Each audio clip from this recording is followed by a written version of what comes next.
All right, it is that time. We should be in here. Let me double check and make sure we're good to go. Shout out to the gang in the building. Welcome, y'all. Welcome, welcome, welcome. Good to see everybody in here. Hopefully y'all are having a happy Friday, and welcome back to another YouTube live stream. We up here looking all crispy and clean on the screen. You know what to do. Drop a 1 in the chat if you can hear me. Drop a 1 in the chat if you can see me. We're going to get into it. All right. We've got a lot to talk about today, and we're going to get into it. But thank y'all for checking out another episode of the ClassE Morning Show. I'm your host, ClassE, of patreon.com/ClassEbeats, by the way. The link is in the description as well as in the pinned comment in the chat. We're going to get into Diddy's sentencing, which is happening today. I know. It's surprising. So that's going to be interesting there. We're also going to talk about a lot of stuff. We're going to talk about David, Celeste. We're going to talk about Kim Kardashian suing Ray J. Oh man, it's starting to get ugly. So many things to discuss on today's show. Y'all know we're going to talk about it here. But before we do, I got to say what's up to the people, man. Shout out to the gang in the building. Y'all are amazing, man. We have so many of you up in here on this Friday. My awesome, amazing Amy is here. Y'all see her with the new profile pic? Oh my goodness. Shout out to Amy. We got Les Cleaver, J Money, the big dog. Appreciate you, man. Taco Tuesday is in here. Good morning, Taco Tuesday. We've got, oh, did I miss somebody? Mary's in the building as well. Good morning, Mary. We've got Trisha. We've got Caitlin is back at it. My guy, Mr. Brown's in the building as well. Shout out to Mr. Brown. We've also got, let me scroll down. I'm trying to scroll down through the chat. Virginia Wiley is in here. We've got Slim Life. Let me give y'all another round of applause. Who else is up in this thing? I think I probably missed a couple of y'all. The chat is moving so fast for me.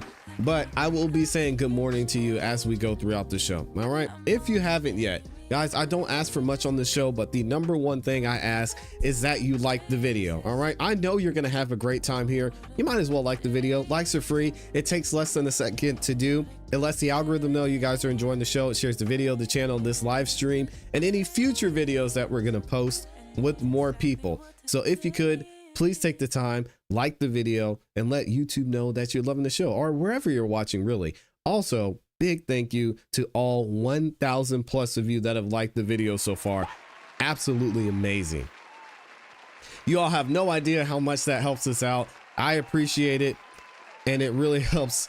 It really helps us out so much. So thank you. Also, if you're feeling extra generous, you can share the video as well. You can click the share button. It's got a little arrow curved and pointing to the right. That you can share the video and this live stream on X. You can share it on Facebook, on Instagram. You can even share it via text to your group chat too. So make sure you tell people where you're going to be at, where you're hanging out, because we got a lot to cover here and we're going to have a great show.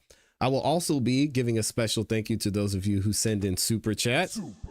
And I know so many of you already have sent in some super chats as well. So thank you to those of you who go the extra mile and support the show that way. Shout out to my guy, Les Cleaver in here. Wow. He has been a member for an entire year. My goodness. Thank you, Les Cleaver. What does he say? He says, amazing year. I joined back in the YSL trial a year ago and found a great family and community. Thank you, ClassE, and the lovely Amy, the beautiful, lovely Amy E, and all you do. God bless you all. And I love each of you for who you are. Les Cleaver, one of the hardest working guys in this community. He doesn't take a day off unless they make him. So shout out to Les Cleaver, always in here supporting. It has been a major supporter every single show for the past year that he's been a member and been on the channel in the community. So thank you, Les Cleaver. And it's an honor to have you here as well. We've got my awesome, amazing Amy here with the 10 bomb. What does she say? Excuse me. She says, huge congrats to ClassE on reaching 130K subscribers. Oh, there we go. She says, that's a massive milestone and a real testament to your hard work and amazing content. Keep crushing it. Shout out to Amy with the love and the support. Hey, listen, y'all, Amy's up here giving me my flowers. You know I have to give her flowers as well. The growth that we've seen, really, even since Les Cleaver came to the community in the past year plus, a lot of it and so much of it has been to the contribution that Amy brings to the channel and to the community. She puts in a lot of work behind the scenes, sharing out the video, letting you guys know what's going on. She's brought so many people to the community, helps produce the show, helps with the content that we bring to every single show. So big shout out to Amy. We are at the 130K in large part because of the contribution you bring here to this channel. So it's as much as a congrats to me as it is to you and to this amazing community. So thank y'all for being here as well. All right. Shout out to the awesome, amazing Amy E. She's also gifting 5 memberships. If you got a membership from Amy, one of those 5 memberships, make sure you say thank you. You can check out the members only content. You also get your name highlighted in green, and you get instant access to all the videos that we have on the members only side. So make sure y'all check that out as well. And shout out to all the members in here. I know there's so many of y'all I shouted out as we started the show. And thank you, Amy, for the support as well. We've got Slim Life in here with the 10 bomb. She says, happy Friday, ClassE, the GOAT, the amazing Amy E, and my CEB family. I hope you all have a blessed day and weekend. Today, give a stranger a smile. It might be the only sunshine they see all day. That's true. She says, love y'all. Great reminder, man. A smile can change a lot. Telling someone to have a great day. I mean, yeah, I know it's affected me in a lot of ways. So shout out to Slim Life for that reminder. We've got CPE in here with the 5 bomb. He says almost everything will work again if you unplug it for a few minutes, including you and Lamont. Wow. That is dang, CPE. You got me thinking over here. Wow, that's a good reminder. I definitely, of all the things that I do well, I suck at that. And I'm sure you'll hear about it in the chat here shortly. Unplugging is it's a difficult thing to do. I know there's different ways you can unplug. You can unplug by leaving your cell phone, which I don't have too much an issue with. You know, unplug by turning off the screen, going outside. You know, we got kids, so it's pretty that's pretty easy to do. But just taking a time to unplug and reflect and relax, that takes a lot more work than you might think. So good reminder from CPE and Lamont. Thank you for that super chat, my friend. Also, we've got Amy in here with the 2 bomb, the super sticker. She's got a couple of them. She's got one that says coming soon behind the scenes. Y'all know Amy's over there putting in work. I love it. Thank you, Amy. She stays coming up in here. All right. I love it. Thank you, Amy, for the support. And thank y'all for helping us reach 130K. Absolutely amazing. If you would have asked me even a year ago if I thought we were going to be at 130K, I would have said no. I think last year at this time, we were probably at, I think we were getting close to 60, 70,000 maybe, which is insane. Now a year later, we're here. I got to sneeze.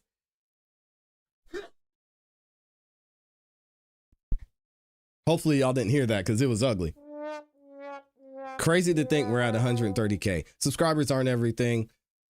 As many of you may well know, even in the YouTube gang, but I appreciate every single one of y'all that subscribe, every single one of you that consistently show up and support the channel and the community. It means a lot to me for sure. So thank y'all so much.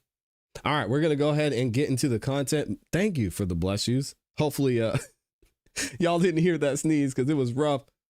You're on the way to 150. Ooh, sheesh. We said we have yet to see Amy on the live. She keeps us on our toes. Yeah, she's going to be here one day. Maybe. We'll see. I don't know. I might have to keep her behind the scenes and protect her because this internet be crazy. We'll see. But let's go ahead and get into our first topic today. Again, y'all stay ready for it. We're going to be talking about Diddy a lot today, but that's not going to be the only thing we talk about because as many of you know, this is somewhat of a variety show. So we have a variety of topics we cover, especially when it comes to what's going on in the legal field and legal pop culture. And today is no different. So let's talk about it. There's been a lot of speculation about what Diddy is facing and what he's most likely going to be sentenced coming up later on this afternoon and possibly Monday. Hopefully it doesn't go into Monday because I'm sure that would just be miserable for Diddy and even some on the other side of the aisle. Now, we're going to hear from some attorneys, as we've heard from before, about what we could possibly expect today in light of everything that's happening. We reported on this over the last couple of days. There has been an update from the prosecution, and they're saying we want Diddy locked up for 10 plus years, which is a lot of time. Now, both counts he was found guilty of, he's looking at facing a maximum of 20 years. Guys, I'm going to tell you, he's not going to get 20 years, okay? And I've been saying this from the beginning. Once the verdict was handed down by the jury, we could pretty much get an idea of what range Diddy was going to be looking at time served. His defense team says that he shouldn't serve any time. I thought that was crazy for them to say at first. We heard from legal experts like my guy Joe Tacopina that said maybe he was thinking 5 or so.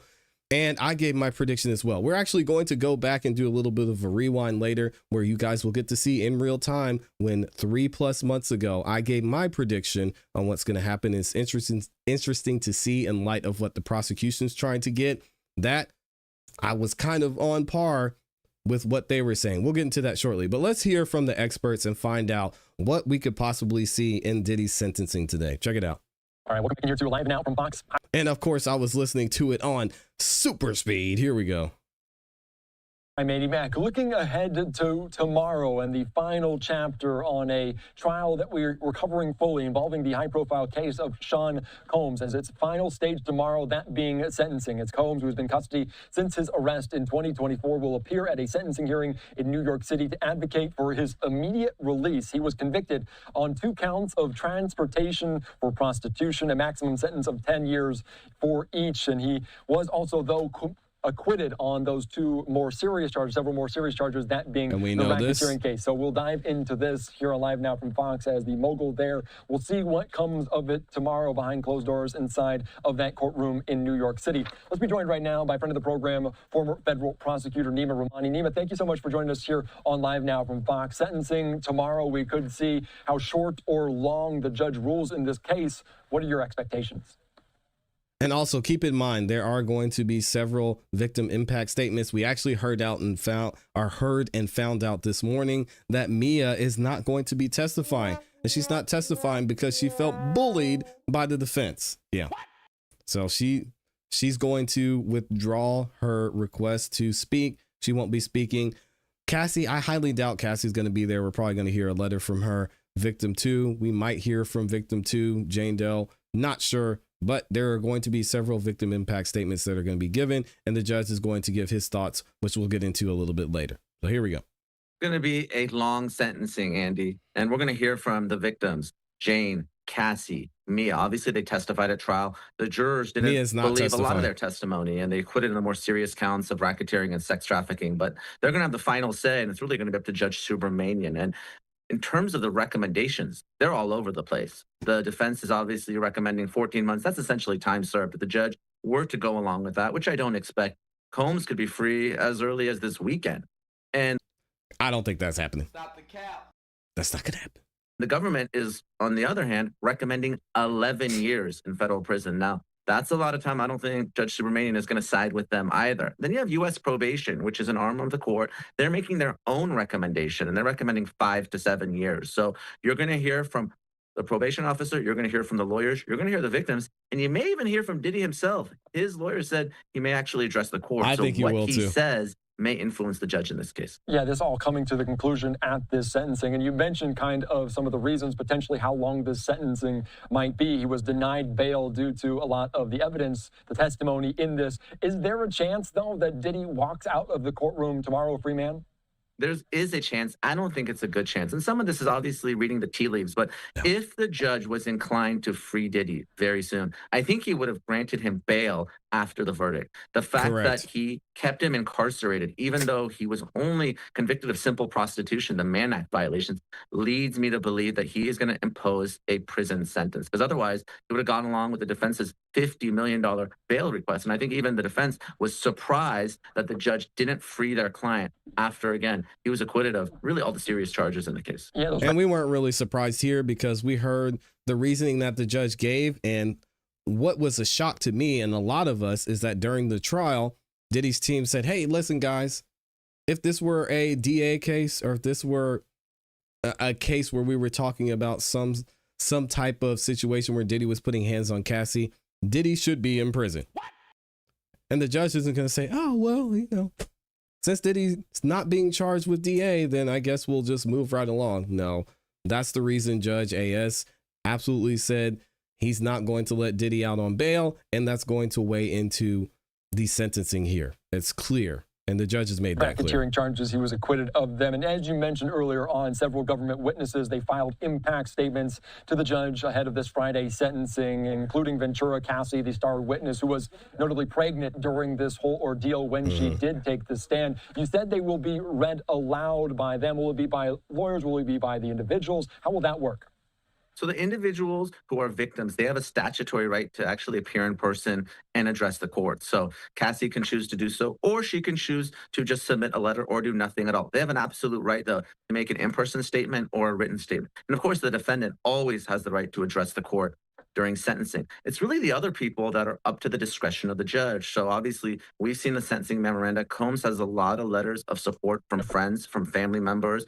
Is the judge going to allow them all to testify? Is this going to be an hour or two sentencing? Some people are reporting that it may last as long as 4 or 5 hours. So the judge has the discretion on who to allow to testify, aside from the victims and the defendant, or not allow them at all. It could be a full day ordeal inside of the courtroom. And we're also getting some reporting from Megan Cuniff, legal analyst, as Diddy, that they have 4 lawyers who want to speak at his sentencing. Also, there's a 15-minute video, which the judge wants a copy of for the court and prosecutors by 5 p.m., saying, I hope that all is well with you and your honorable court, always coming in from.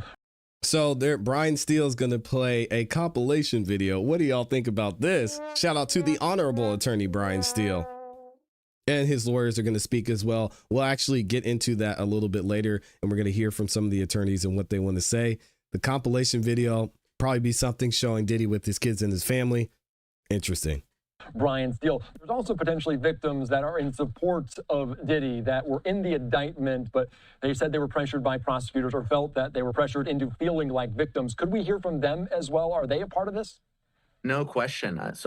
There's one key victim, of course, who was named in the indictment who didn't show up at trial at all. And, I was critical, and we've spoken about this, that the prosecution included people in the indictment that they weren't sure were going to testify at trial, because we know in cases like this, there's always the possibility that someone is either scared, they're paid off, they're intimidated, they're embarrassed, they don't want to testify. But in this particular case, you have a victim who's saying that she was pressured or coerced by the government, and that's why she gave the testimony that she did. So that's certainly a bad look. And if she actually does come to court tomorrow to testify on behalf of Diddy, when she was one of the victims named in the indictment, that could be very powerful. And he's talking about Gina, victim 3. We talked about her in the video I released earlier this morning. If you haven't checked that out, make sure you do that.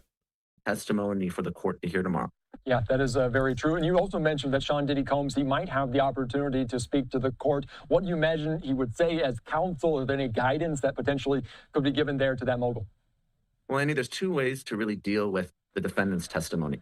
You can show up as a defendant and accept responsibility. That's very important, because that's something that judges not only consider in determining a fair and just sentence, but under the sentencing guidelines, it's actually a reduction, a very specific reduction of 2 or 3 points for acceptance of responsibility. The problem with accepting responsibility, though, if Combs were to come and admit that he engaged in these acts of prostitution and that he's remorseful and regretful, that does harm his chances of a successful appeal. Let's not forget, just yesterday, the judge denied the defense motions for acquittal and for a new trial. And the defense was arguing, at least with respect to the prostitution, that there were 2 bases why it wasn't prostitution. The first was this: because Diddy himself didn't participate in the sex act. He watched the sex workers have sexual contact and activity with his girlfriends because it was more voyeuristic. He said that he did not engage in prostitution. Now, that argument was rejected, and I think rightfully, because you can facilitate prostitution and still be guilty of prostitution. Just set up the freak-offs in the hotel nights. The second argument, a little bit more creative, was because Combs was videotaping the sex acts. These were actually homemade pornographic videos. They were works of art. It wasn't really prostitution. Again, the court rejected that argument as well, but we know that the defense wants to preserve these arguments because they're going to appeal this conviction, regardless of what it is. Even if it's time served, Combs does not want to be a felon the rest of his life. So I anticipate that appeal is going to happen. And of course, we know that his team's already trying to talk to President Trump and work on a pardon as well. So by accepting responsibility, it may hurt some of those other things that they're working on behind the scenes. Yeah, and the president's got a lot going on right now, so I can't see a pardon going on soon. I still am in the camp of, I don't think President Trump pardons Diddy in that instance. That's a whole nother topic for another day. But what do you guys think about the play or the defense that his team is making when it comes to his participation in these transportation for prostitution? Because Diddy's essentially saying, hey, man, we were just having a good time. Wanted to bring some other people in. I filmed it. No big deal. How is it different from the videos that you can go up and readily look up online and people filming them there? I mean, these were people who are adult workers who were participating in adult acts. What's the problem? Didn't find me guilty of trafficking. Didn't find me guilty of RICO. What's the issue? Well, the issue is the Mann Act is the Mann Act. And unfortunately, that's against the law. So I don't think the trouble I have with this, and most likely the reason the jury found Diddy guilty on these 2 counts, is because the law is the law. And it's going to be hard for you to just push that away and say, yeah, I get the law's the law, but it shouldn't apply to me. Unfortunately, you participate in certain activities. It does, Diddy. Sorry. So what we're going to do is we're going to do a little bit of a rewind back to 3+ months ago when the verdict finally came out. And we're going to hear from some legal experts. We're going to hear from past me and giving my prediction of what I think Diddy's sentencing is going to be. And it's interesting to see now how it lines up with what the prosecution's asking for officially. And I want to get y'all's thoughts on this as well, because y'all know I bring the receipts. OK, I don't. Most of the time I'm up here just talking. But if I say something definitively, I've got the receipts here. Check it out. All I was going to say, it has to, Harvey, to answer your question. It can't just be bad conduct from 5 years ago or 20 years or somewhere else. It has to be related. The That's exactly Joe. The examples that the judge gave were just a year ago. He said in June of 2024. They are. I'm agreeing, Charles, that they are related. They are related to this case. That was the evidence, right? Even if he was acquitted, the judge could still find related conduct. And he could use that in assessing the guidelines. And he as an aggravator. I think we're all saying the same thing, that this is a bad sign for Diddy and what's going to happen in sentencing in October. Yeah, wait, hold on. A bad, Ashley, one second, then I'll let you go. I'm sorry. But a bad sign in this regard, he may get more time than he was hoping to get because, I people think are talking about, his guideline range. I calculated it. I have it about 5 years. So Joe's saying 5. I said 10. He's done already almost 1. He's going to get 85% off. We're talking about a couple of years in the clink, and he goes home. Big difference than what he was looking at a few days ago, right? Mm-hmm. But if the judge ratchets that up a little bit because of the aggravating circumstance, aggravated conduct, related conduct, he can do more. Mm-hmm. Joe, I've covered so many cases. Oh, here goes Ashley. I've watched prosecutors tripping, submit their wish list for, the pong game between the sentencing guidelines. And I've seen the prosecutors and the defense both submit their wish list. And I've watched judges go above and beyond even what the prosecutors have asked for, because the judges have watched the entire case. So in this they case, are given the discretion. It is why we call them Your Honor, and they sit higher above than the rest of us in the courtroom. And I could see this one. With the abhorrent behaviors are related to this case that were asserted in this courtroom. I could see Judge Aaron Subramanian saying, it is my discretion, and I am going to sentence at the top of the guidelines, and I am going to sentence consecutively, because these are... Oh my gosh, get out of here. I don't want to hear this BS. Let me know what y'all think about this. Diddy is not, I'll put something on it. Diddy is not getting 20 years. That would be absolutely insane. He's not going to get 20 years. Joe is looking at, he said he already looked at the judge's track record and he's estimating about 5. Ashley here is saying 20. What?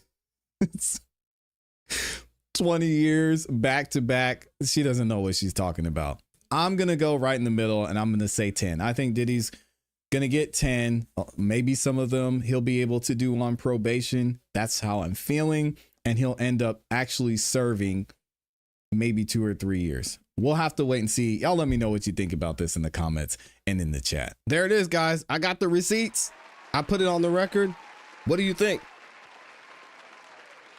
We're about to find out. I would be shocked if he got time served. I don't see that's happening. I'm still going to stand by what I said. I think it's going to be somewhere around 10 years. He'll get credit for time served and possibly some probation, eventually serving maybe a couple years in jail. Let me know what y'all think about this in the comments in the chat. ClassE watching ClassE. You see that? 12 to 15 years. Ow. It's possible. I'm not going to say no. I think from a pure sentencing standpoint, I think it's going to be, I have to stand by what I said. I still think it's going to be somewhere around 10. Then he'll get credit for the time served. And maybe you take a little bit off. You're looking at 7 to 8 years or something in, with it being his first offense, his first official offense. He might be in there for 3 or 5. Who knows? All right. I want to ask y'all in the chat, and I should have had this in there earlier. I don't know what I was doing. How much time will Diddy serve? Will it be time served for our optimistic folk in the chat? Will it be 5 to 10 years? All right. Will it be the max? Or I'll say 10 to 20 years. 10 to 20 years. And again, remember, guys, this is something that's somewhat unprecedented because the judge was struggling to figure out how much time he should sentence Diddy to. And honestly, the prosecution was struggling to figure out how much time he should serve as well. So we'll go 10 to 15 years, or will it be 20 years or plus? 20 years. I'll say 20 years or more. And I want to know what y'all think in the comments too. I see a lot of you talking about it in the comments.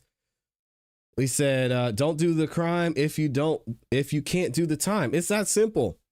As much as I cannot stand, not from a personal standpoint, but as much as I despise the Mann Act is the law. And being Sean Diddy freaking Combs, know what the law is and move accordingly. Man, come on, dude. If you're going to participate in certain things, just do it under the law. I can't give you a pass just because I think a law is stupid. As Poetic Justice said, the law is the law. And if the law says you broke it, then you broke it. As dumb as I think it is, especially in 2025. I'm going with 5 to 7. Let's see. At least 5 to 10. He's getting 11 years. Judge is pissed. Diddy booked a speaking engagement next week in Miami. Hey, Judge states Diddy hasn't taken accountability for his actions. Well, here's the thing about that. Diddy's taken accountability for a lot. So I don't think that's true.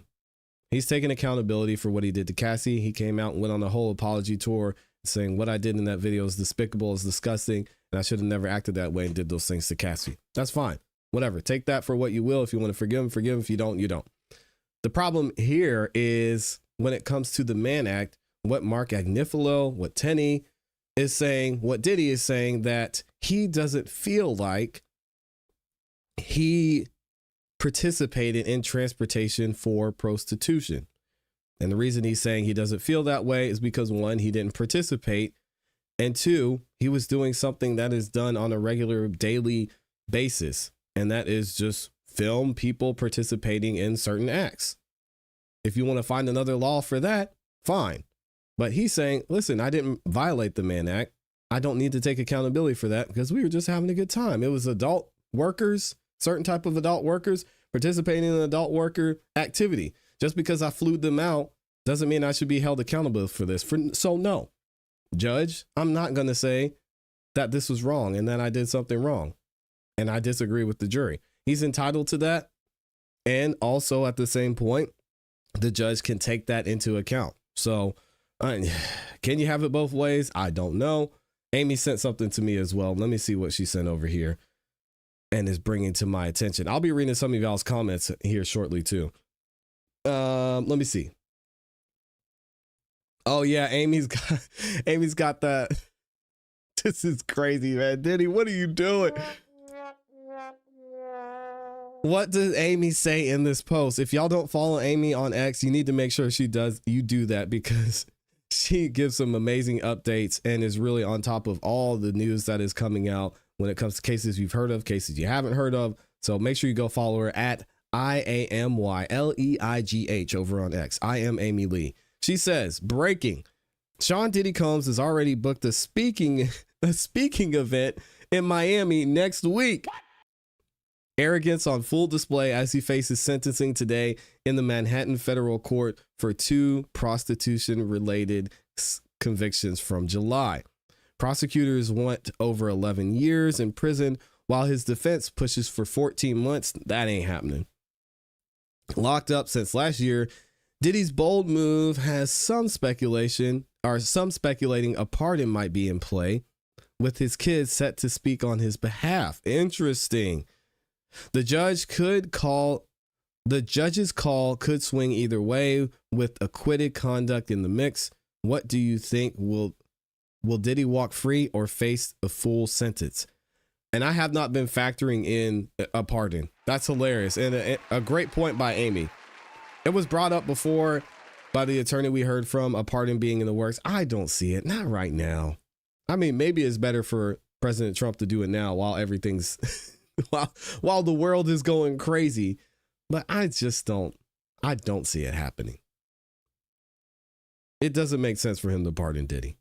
I mean, what would the message be there if the president were to pardon Diddy after he was found guilty on flying people out? Would it send the right message? It might send the message to, I don't know, a lot of rappers and NFL players and some people y'all may know that fly people out. I don't know. And shout out to Amy for sending that over. She's so good at what she does. Y'all show Amy some love. No, Diddy don't book speaking engagements. Again, we talked about the power dynamic. And one of the reasons I believe Diddy's in this situation in the first place is because he was connected to a lot of people. He had conversations with people who had certain types of power. He knew people who had certain authority, and he just felt untouchable. He's like, hey, man, I ain't starting no time. Let me go. I'm going to do what I'm going to do. So if he booked a speaking engagement, and that's true, maybe a pardon is in the works. And we know for a fact that not only has the president talked about a Diddy pardon, but Diddy's teams has been in conversation with the president of the United States as well. So is it possible? Sure. I'm not factoring it in because it just doesn't make sense to me. You know, Diddy thinks he's above the law. I agree with that. If only the law was the same for everyone. Oh man, wouldn't that be crazy? The prosecution recommendations aren't the guidelines or the judge, though. That is true. I'm going 5 to 7. Okay. It's 11 per the recommendations. I don't think the judge will go with the recommendations. I think it'll be less than that. Time served. Oh, we have an optimist in the building. Shout out to Optimist. I'm guessing 52 to 64 months. Okay. So we're looking 4 to 5 years. I'm going 8 years, 80% off. Joe Tacopina said 80% off. This ain't a sale at Macy's, Joe. Oh my gosh. Yeah. Shout out to Hollywood Co in the building too. Let me see. When Diddy gets out, he is going to be working on justice system reform. Can we call it the judicial system? I think calling it the justice system is a disservice to the term justice. Not seeking revenge against dumb old Cassie, in my opinion. Now, Cassie got what she got. Diddy's trying to move on with his life. And Cassie honestly seems to be the one that's still caught up on Diddy, if we're being honest. That's a wild way to say that, by the way. Amy says, is Johnson & Johnson going to have him do a commercial?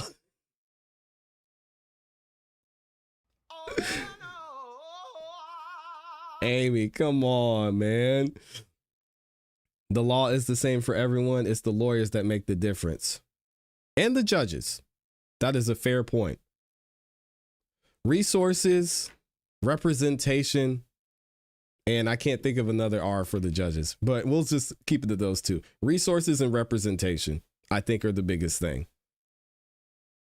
If you have the resources and you have the representation, in a lot of instances, the law can function differently.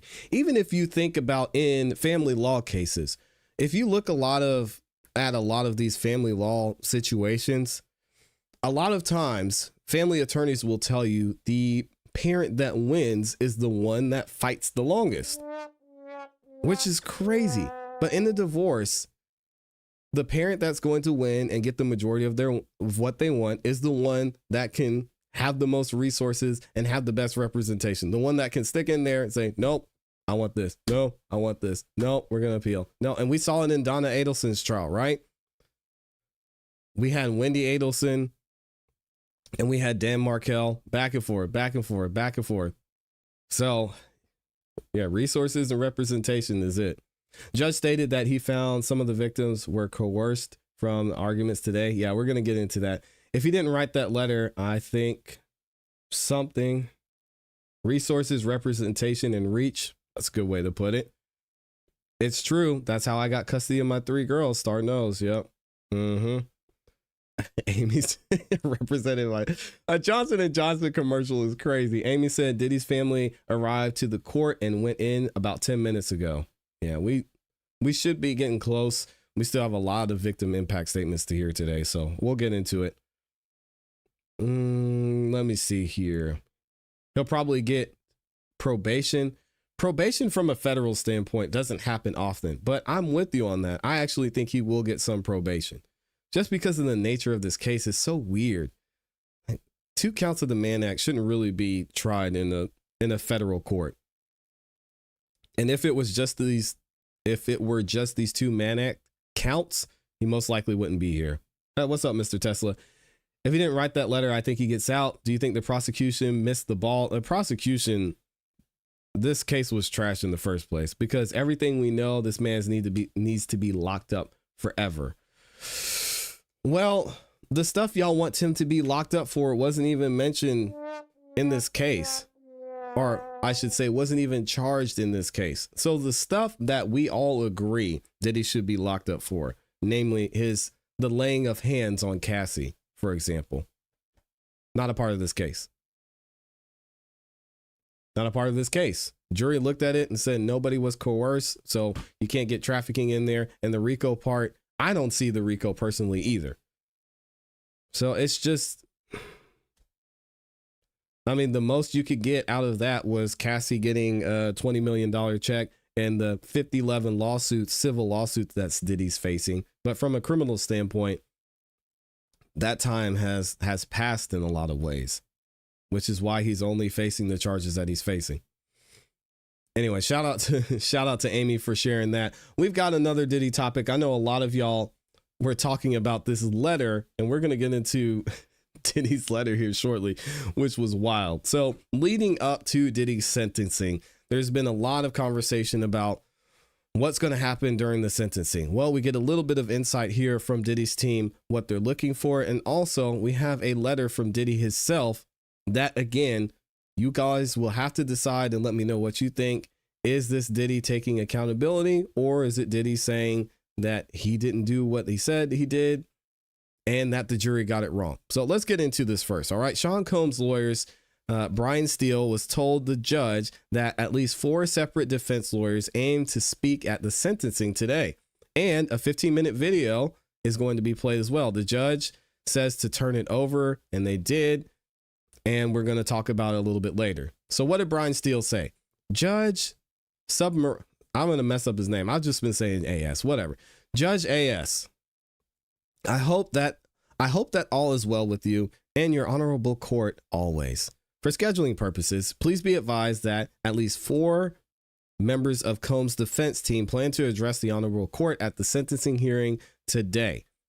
There will also be approximately a 15-minute video which is being finalized at the time, which will be played for this honorable court. Once the video is in final form, we will share the same with the prosecution prior to sentencing. I can imagine that the video will be released at some point after this trial is over and finalized. And I guess depending on what happens once an appeal is filed, either way. Also attached, the additional letters that have been filed. Attached are the redacted versions of the letters for your honorable court and prosecution. It is an honor to practice before your court. Sincerely, we know Brian Steele wrote that. So let's go ahead and get this letter, and y'all can see what this said. What they said in the letter. What is Diddy saying? Here we go. Judge AS, I hope this letter finds you well and in good health and spirits. Thank you for the opportunity to express my thoughts to you. First and foremost, I want to apologize and say I'm sincerely sorry for all the hurt and pain that I have caused others by my conduct. Is that taking accountability? I take full responsibility and accountability for my past wrongs. Okay. He said he takes accountability, guys. What do you think? This has been the hardest 2 years of my life, and I have no one to blame for my current my current reality and situation but myself. Facts. In my life, I have made many mistakes, but I am no longer running from them. I am so sorry for the hurt that I have caused, but I understand that the mere words "I'm sorry" will never be good enough, as these words alone cannot erase the pain from the past. Over the past 13 months, I've had to look in the mirror like never before. My pain became my teacher. My sadness was my motivator. I have to admit, my downfall was rooted in my selfishness. The scene and images of me assaulting Cassie. Ooh, he's not supposed to be. What? You can't be saying Cassie, Diddy. That was in the lawsuit. You better chill out. The scene and images of me assaulting Cassie play over and over in my head daily. I literally lost my mind. I was dead wrong for putting my hands on the woman that I loved. I'm sorry for that, and I will always be. Do y'all accept this or no? Most of you are probably going to say this is BS. We don't believe you, Diddy. It is what can you do? The past is the past. My domestic, I don't want to say that. My DV will always be a heavy burden that I will have to forever carry. The disappointment, the shame. I honestly feel sorry for something that I couldn't forgive someone else for. Wow. If they put their hands on one of my daughters, wow. This is why it is so hard for me to forgive myself. It is like a deep wound that leaves an ugly scar. Your Honor, I thought I was providing for Jane Doe concerning her and her child, but after hearing her testimony, I realized that I hurt her. For this, I am deeply sorry. I lost my way. I got lost in my journey, lost in drugs and the excess. My downfall was rooted in my selfishness. I've been humbled and broken to my core. Jail is designed to break you mentally, physically, and spiritually. Over the past years, there have been so many times that I wanted to give up. There have been some days I thought I would be better off dead. The old me died in jail, and a new version of me was reborn. Prison will change you or kill you. I choose to live. He keeps going. Every day since my incarceration, as difficult as my circumstances currently are, I have made the best of my time by reading books, writing, working out, or in therapy, obtaining the tools and knowledge to deal with my past drug abuse and anger issues. I have been putting in the work and working diligently to become the better version of myself to ensure that I never make the same mistake again. I realize that I am in a situation where no amount of money, power, or fame can save me. Only God can save me. My grandmother used to teach me that God makes no mistakes and that everything he does is for your good. I believe that a bad situation can be used for good. Although the situation has been the hardest and darkest time in my life, good things have come out of my incarceration. For starters, I am now sober for the first time in 25 years. Shout out to Diddy for getting sober. Didn't really have a choice. I've been trying my best to deal with my drug abuse and anger issues and take accountability as well as positive steps towards healing. One of the most beautiful things I have experienced is being asked by my fellow inmates to teach and mentor them. They wanted to learn what I did to become a successful businessman. I was inspired by their hunger and desire to learn information in order not to only set goals, but to achieve any goal, dream that their hearts desire. I started teaching a 6-week program called Free Game, title given by my fellow inmates. Interesting, which I was able to have approved and sanctioned by the Bureau of Prisons. I don't just teach about my success, I also teach about my mistakes and failures. It has truly been a blessing to do something positive in a negative situation. It has been beautiful to see the newfound hope in my fellow inmates' eyes. The most shocking thing was to see the unity and peace this class has produced. As you are probably aware, jails and prisons are segregated places. However, in our class, we have Black, Spanish, white, Asian all together in one room learning and working together. We even have an interpreter for the Spanish-speaking inmates. The biggest miracle that I have seen with this class is all of the gangs such as Bloods, Crips, MS-13, is that Trinitarios and 18th Street in one room working together. I am so proud to say that since this class has started, there have been no fights in our unit. Wow, shout out to Diddy. This class has also helped me in my time of need and despair. Being able to do something good for others has also given me much needed hope. God bless me with the opportunity to help others. I will continue to do so. I ask you for mercy today, not only for my sake, but for the sake of my children. God bless me with 7 beautiful children, 3 sons and 4 daughters. Their names are Quincy, Justin, Christina, Chance, Jesse, Delia, and the newest addition, a 2-year-old daughter, Love. Aww. 4 of my children lost their mother, Kim Porter, as she tragically passed away in 2018. Well, stop the cap. We won't go there. My father was murdered when I was 3 years old. I know firsthand what it is to not to have a father. More than anything, I just want the opportunity to return home and to be a father that they need and deserve. God also blessed me with the greatest mother in the world. My mother sacrificed her life and dreams to provide for me and my younger sister, Keisha. She worked 3 jobs to make sure that we had a roof over our heads, clothes on our backs, and the best education. My mother is now 84 years old and she recently had brain surgery. Despite her own health challenges, she attended my trial every single day. I have always been her primary caregiver. It breaks my heart that I put myself in this situation, and for the first time, I am unable to be there for my mother when she needs me the most. As I write you this letter, I am scared to death, scared to spend another second away from my mother and my children. I no longer care about the money or the fame. There is nothing more important to me than my family. I understand that one factor the court has to consider is deterrence. Deterrence for me and for the others to ensure that no one follows my footsteps. Oh, deterrence, excuse me. I don't know why I pronounced that wrong.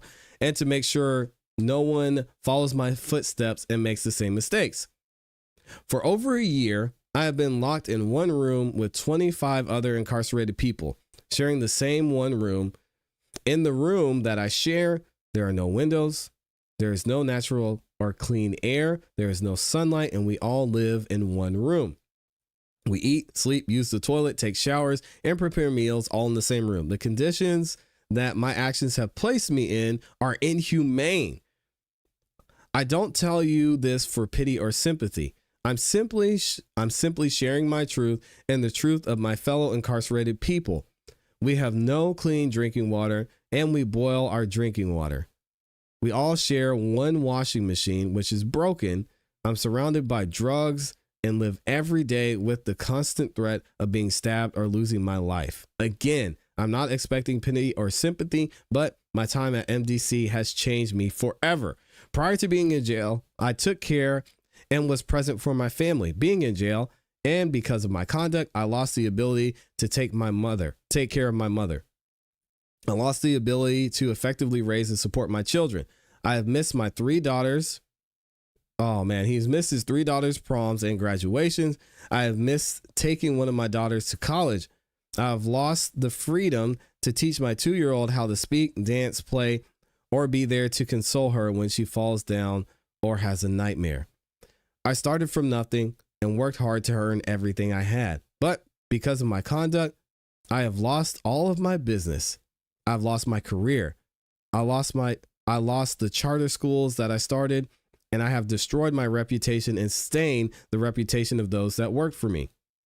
I lost being a parent with my family. Between all of the losses and lessons, I can state for a fact that I will never be in another criminal courtroom again. And I do not believe any other person would do anything similar from fear of similar punishment. If you gave me the chance, I would like the opportunity to share my story with people to prevent at least one person from making the mistakes I've made. He goes on. I can't change the past, but I can change the future. I know God put me here to transform me. Since incarceration, I have gone through a spiritual reset. I am on a journey that will take time and hard work. I'm proud to say I'm working harder than I ever have before. I'm committed to the journey of remaining drug-free, nonviolent, and peaceful person. I thank God that I am stronger, wiser, clean, clear, and sober. God makes no mistakes. I realize that this trial has received a tremendous amount of global press, and Your Honor may be inclined to make an example out of me. I would ask Your Honor to make me an example of what a person can do if afforded a second chance. If you allow me to go home to my family, I promise I will not let you down and will make you proud. Today, I humbly ask you for another chance to be a father, another chance to be a better son, another chance to be a better leader in the community, and another chance to live a better life. I'm writing this not to gain any sympathy or pity. This experience is simply the truth of my existence and has changed my life forever, and I will never commit a crime again. Thank you for your time and consideration, Sean Combs. What do y'all think? I mean, it's a good, well-written letter. I think when it comes to him not taking accountability, I don't know who's saying he's not taking accountability here, because everything I hear in this letter is Diddy taking accountability. So we can throw that out the window. Whether you believe him or not is one thing, but to say he hasn't taken accountability, I don't think that can be said. I want to know what y'all think about this in the comments in the chat. Is it BS, as many of you are saying, or is this something that the judge will take into account? Let me know what y'all think. You can tell ChatGPT wrote this because of the punctuation. Ah, dang. He's got a team of multi-million-dollar attorneys. I would say that before ChatGPT. I'm sure they wrote something up and helped him. What do you want to say? And then let him add his sauce to it. I don't think the letter changes anything for the judge. It's still free Diddy. All right. We've got some optimism in the community. Let me see what y'all are saying in this poll so far. So when it comes to me asking you, how much time will Diddy serve? We have 8% of you say 10 to 15 years. Okay. 9% of you say 20 years or more. Oh my goodness. 20 years or more? Oh, y'all tripping. I'm going to tell you right now, but that's okay. You're entitled to your opinion. 30% of you, 29% of you say time served. That's a dream. And then 52% of you say 5 to 10 years. Okay, I can see you 5 to 10 years. I think y'all are probably the more reasonable ones in here, other than the optimists and the 20 plus years. Anybody that voted 20 plus years just hates Diddy. I'm pretty sure. Someone said, sure, blah, blah, blah. We don't want to hear it. Judge will give him 19 years and 364 days. The letter saves 1 day. Oh my gosh. I think it's just words. You don't change in a year. It takes time. Well, it's been a little bit longer than that. Working out was more important than therapy. Got to make sure you're strong when you come out to get revenge. Y'all are brutal, man. Give him over 20 years for writing such a long letter. That's fair. The little man's complex. Is Diddy a little man? I don't know. For him to bring up God's name at all is blasphemy. Diddy is the epitome of evil. Oh, y'all are not rocking with Diddy. That's crazy. I don't blame you. Diddy booked a speaking engagement for next week in Miami. What am I missing here? Yeah, we talked about it. He has a Napoleon complex, otherwise known as the Tootsie Roll syndrome. Can see it. You know, this letter was crafted by his attorneys. There you go. Not the diddler. He has no remorse. Anyone can say they're sorry in general. People that are actually sorry state specifics about their actions and take accountability. He did. He said putting his hands on ClassE. Yeah, TMZ showed the video on their channel. Oh, which video? I'm going backwards, so I'm missing some stuff. TMZ showed a video of the outrageous abuse goes back to the 1990s. So when he says I'm sorry, he has to be a little bit more specific. I think that's fair. How long do you think it will take to get the sentencing verdict? I think as long as it takes to get through these victim impact statements, to be honest. So, I mean, people need to say what you got to say. And let's wrap it up. Narcissistic supply is what he was getting from the people while doing those classes. Still feeling powerful. I can see it. Is he taking accountability because he had no choice? Because he wrote the letter saying he didn't do anything? No. I'm a bit conflicted. I don't think he needs a whole lot of time based on the charges he's been guilty of. I think that is a reasonable way to look at it, D-Lo. A lot of people can only look at it from one perspective, and that's how they feel and what they've seen. And in this case, this is a legal proceeding. You have to look at what the law says. You don't have to. You can look at it however you want to, but what the law says is going to come into factor. So I think you looking at it from the aspect I look at it, and I think and hope the way the judge is going to look at it is what are actually the charges and what is he found guilty of, and how's that going to factor into the sentencing. So I think it's fair to be conflicted because we are human and we do have emotions, and we say, oh, well, if that were my daughter, I mean, but that's not the law. An apology holds no weight. What if you're only remorseful because you're facing the consequences? Amy says, just confirmed he actually booked 2 speaking engagements.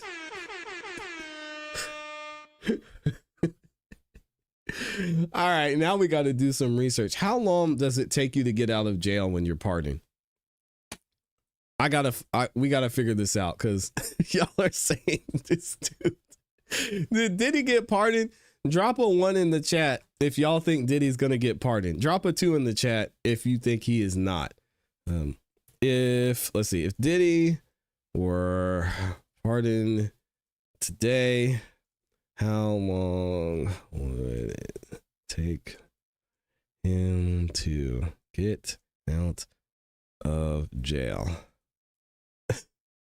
So some of y'all are saying, most of y'all are with me and saying no. If Diddy were granted a full presidential pardon today, the timeline for his release would generally be very fast, but not literally instant. Here's how it works. Issuance of pardon. A pardon is a presidential order. We know what that is. Okay, thank you. Administrative processing. The prison cannot just open the gates immediately upon hearing the news. It needs an official signed pardon in its system. Typically, this involves verifying the document, confirming its authenticity with the Department of Justice, and updating the inmate's records. This paperwork step usually takes anywhere from a few hours to a couple of days, depending on the time of day, the facility, and whether it's a weekday or a weekend holiday.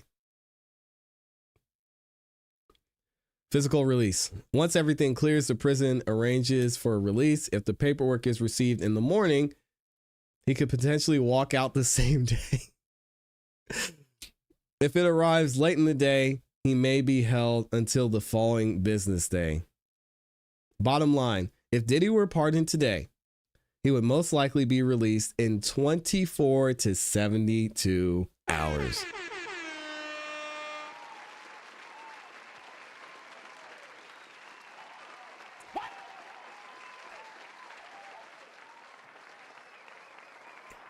And we could pull up examples just to see, but I'm not going to go through that. Y'all, oh, jeez.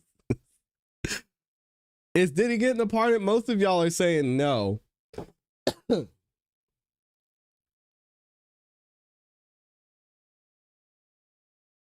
Yo, this would be, if Diddy gets pardoned, this would be one of the most arrogant things I've ever seen. And Amy's saying it, so it's got to be true. He didn't apologize for deleting Tupac or Kim Porter, but yeah, he mentioned Kim Porter. He didn't say anything about that. We won't get into it.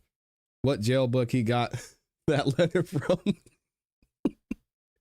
Hey, come on, yeah. Y'all have no faith in Diddy. Hey, I believe in the grace of our Lord and Savior Jesus Christ. All right. And it applies to Diddy. So y'all. Hey, can y'all give Diddy just a little bit of grace? Dang. Oh my God. Actually, the nonprofit in Miami confirmed Diddy booked 5 speaking engagements, with the last one being on the 29th of this month. The judge didn't like that at all. It shows no accountability. Oh man. Yo, that's crazy. Amy reported that Diddy submitted a 12-minute video that's being called cringeworthy, and the judge came out swinging already. We're going to talk about it. Him booking speaking engagements shows his arrogance and ignorance both. It might be well-founded though, guys. That's the thing. it could possibly be well-founded. If his team told him, just go through this process, man, we'll get you out of here. No grace, no sympathy. Hey, listen, some of y'all are saying, I ain't Jesus. That's fair. I understand. Hey, we're human, man. Jesus had to come and die for a reason, because I don't know many that would get up on that cross. He didn't kill Pac or pay anyone to kill Pac. Someone seeking a bounty, sometimes they act alone and then try and get a bounty after the fact. Funny you should say that. I ordered my Christmas tree. It will be here in a couple hours. Trump has to make sure he's going to get permanent invites to the freak offs. Oh, see, hey, y'all don't do that to my president now. Chill out. You guys are crazy. I'm going to read a couple more comments and we'll get into the next topic. Bad boy for life sentence. Oh, man. Okay. You cooked with that one, Poetic Justice. I got to give you that. He said bad boy for life. Y'all are crazy, man. Oh, man. His God could be different than ours. That's true, but our God gives grace to everyone. All right. Y'all got to remember that. And just who is coming, or I should say mine. And just who is coming to these speaking engagements? Hey, maybe he could be talking about prison reform. So as someone said, maybe he is going to do these speaking engagements by Zoom. Who knows? The judge is upset. There's no respect for the court. Yeah, we're going to get into it in a second. We're going to get into it in a second. Actually, let me play some of this. Let me see what Law and Crime is saying right now. And there's a couple people speaking. So what I'm going to do is I'll play this coverage for y'all real quick, and I'll be right back and we'll get into our next topic. Here we go.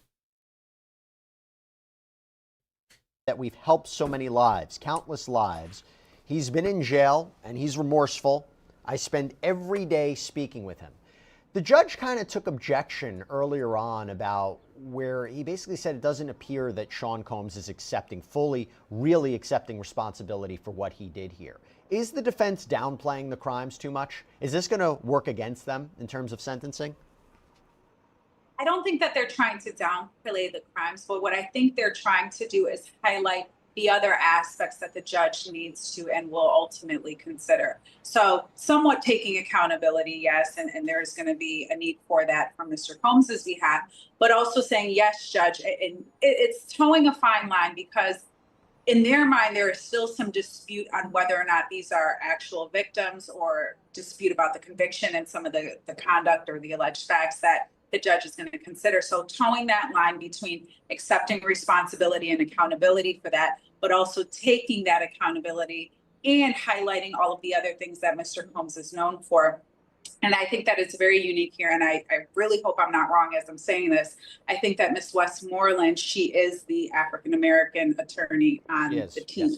Yes. And so I think it's very interesting that she is delivering the statement at this moment for Mr. Combs, who is obviously a Black man who, you know, is one of the pioneers in the hip hop world and in the entertainment world. And again, to her point earlier, is he has been one of the few, or one of the first, that has been able to sort of leverage, you know, Black or African-American talent and things of that nature into the entertainment industry. And also, to her point, up his impact on her when she had her visit to DC. I don't think that will significantly impact the judge's decision, but it's interesting to see the lens that they are trying to convey to the court through this statement with this attorney. By the way, Sierra, we put up a poll regarding one of the bombshells that came out today. How do you feel that Diddy lined up speaking events, even though he's in custody still? 45% say disrespectful to victims, 26% say moving too fast, 18% just business, 11% say smart PR. That was a big bombshell, right? And you had mentioned why it confuses you with respect. I think you said the math is not mathing. The math is not mathing, Jesse. I and think I'm not good at math, play. but it's not mathing, okay?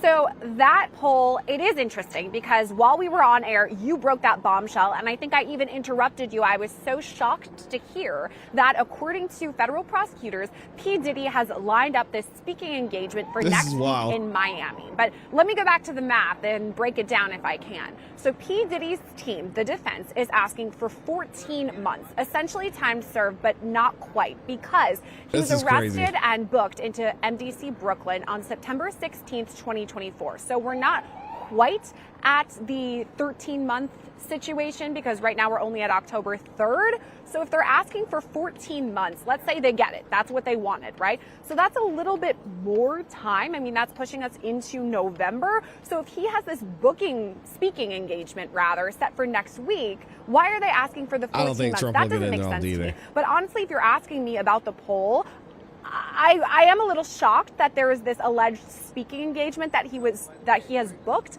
However, it is P. Diddy, so how surprised should we be? Dr. Hendricks, that's a good point. Dr. Hendricks, does it make sense to you? And someone said in the comments, where is it? He has a horrible reputation when it comes to his treatment of black artists. Guys, I'm very familiar with what goes on in the music industry. I don't know anybody that has a good reputation at this level in the music industry with how they treat artists in general, especially black artists, which, I mean, because of what he was involved in, obviously he's going to be involved more with black artists. The music industry is absolutely disgusting, terrible, nasty, dark place.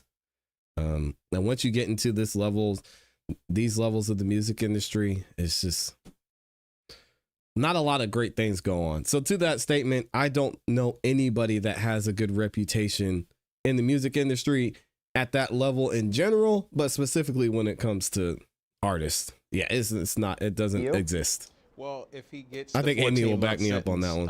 A year and a day sentence triggers 47 days of good conduct time. So he's already served a year in prison. So if he gets the 14 months, he can get out. He can get out within. I'm not buying it. A few days. I don't have a computer in front of me to do the calculation. That makes it seem like he really thought he's getting out. Right. Exactly. So they're hedging their bet that he's going to get that 14-month sentence, and he's prepared to do the things that he wants to do in the community and beyond once he gets out. And I think that's why they've established a date for this speaking engagement in Miami. They were not. The prosecution was not happy about that. They basically said it shows his hubris about it.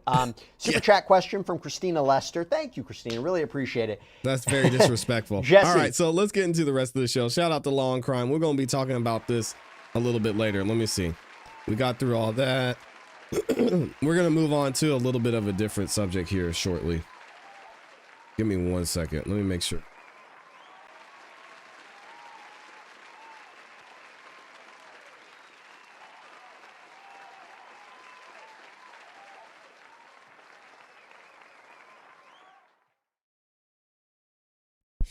We have a couple of y'all in the chat. Man, it seems like you all are really torn today. Says, this makes no sense. Time served and let that man go home. I'm not seeing it. It does make sense. Just because of the nature of the charges. Again, we say, a lot of us feel and a lot of us say, doesn't make sense, let him go home because of the charges are dumb, right? You've seen certain platforms that were created specifically. Think about this for a second. We have platforms that were created specifically to facilitate Mann Act violations. Think about that for a second. In 2025, we have platforms that are built to facilitate this. So the fact that Diddy is being charged with Mann Act violation because he's rich and he was traveling and he wanted to have some fun out of state is from a logical standpoint is stupid. But also you have to look at the law, and as much as you want to take it case by case and it's difficult, you have to go by the law, and the Mann Act applies to Diddy and what he participated in. It's just that. So as much as I want to agree that Diddy should be free because the Mann Act is stupid, he violated the Mann Act. All right, it's just, it just is what it is. Poetic justice, he's not being charged for abusing Cassie. So you have a problem with that, you need to talk to the people who filed the charges. All right, it's not a part of the case.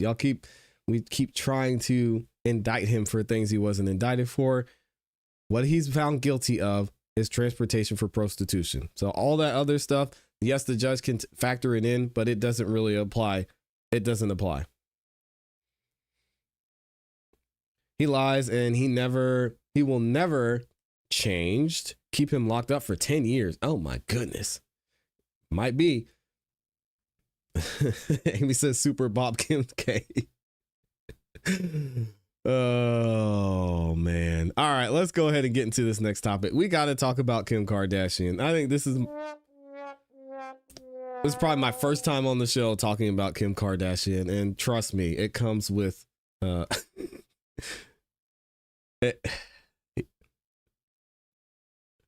didn't want to do it, but we got to talk about it. We've got a legal case here, something going on, and what is happening. We've got Kim Kardashian, we've got Ray J, and it looks like Ray J's been doing too much talking, and the Kardashians are filing a lawsuit against Ray J. We're going to get into it. TMZ is reporting that Kim Kardashian and Kris Jenner, of course, are suing Ray J for defamation after he claimed they're being investigated in RICO, or investigated for RICO. If you're wondering what happened, TMZ is going to break it down and we're going to get into it. Essentially, Ray J was on the live stream. He was running his mouth and he mentioned that, hey, the Kardashians, they're about to be in trouble because I have knowledge that they're going to be indicted or being investigated for a RICO charge. Obviously, Kim and Kris, it's not a great look for their brand, not a great look for them in general, and they had something to say.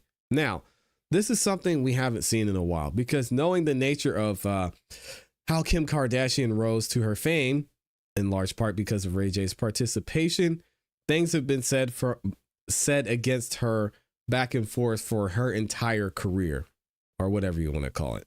So it's interesting to see that now they're choosing to file this claim or this lawsuit against Ray J. Not sure if this has happened before, but it seems like we would have heard something about them filing a defamation lawsuit. Either way, let's go into and get into TMZ's report about this and see what actually is going on.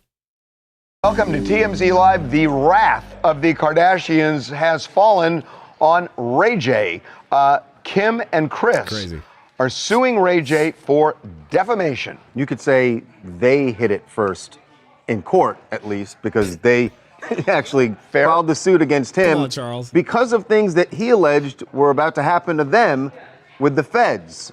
This defamation suit is all over some comments that Ray J made first to us while we were talking to him for one of our Diddy docs. And then the other one, he said recently on a live stream, September 24th.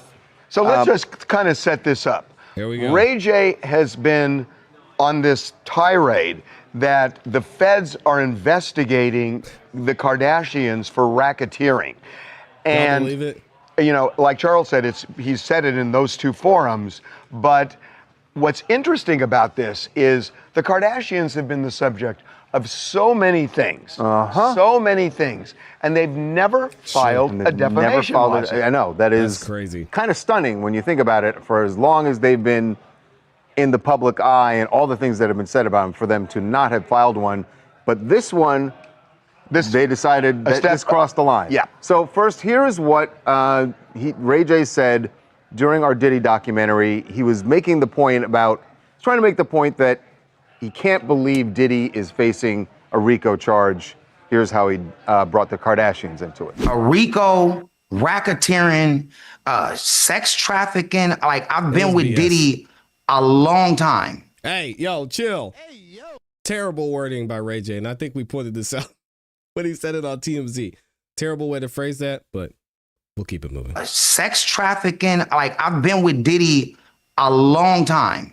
And if I haven't seen any of these kind of heinous acts happening, then where was I when it was happening? If you told me that the Kardashians was being charged for racketeering, I might believe it. Well, but by the way, That's an interesting defamation claim because he didn't say they are there. He just said, if you told me, I'd believe it. And I think, do you know what I if mean? it were that alone, 100% right. But what they say in this lawsuit, because you're right, that's not a statement of fact. That's He's right. sort of musing about it. He's using but what it as a they metaphor, say sort of, yeah. is that was designed to plant the seed of the idea that the Kardashians were under an investigation.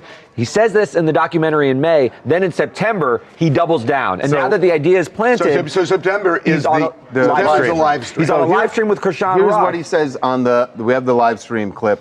He's on with Krishan. You're going to see Krishan Rock, but you're going to hear Ray J, who's off camera. But listen to what he said. This federal RICO though on KK and Chris. Ooh, the federal RICO I'm about to drop on Chris and Kim is about to be crazy. Now, with that being said, probably not a smart thing to say, but Ray J did pull up with receipts. We're going to talk about the receipts in another video that he has, and it's interesting to see some of the things he claims are being said to him and that he's seen and the legal documents he actually produces. We'll get into that shortly. I'm talking about, I'm on the news every day like, yeah.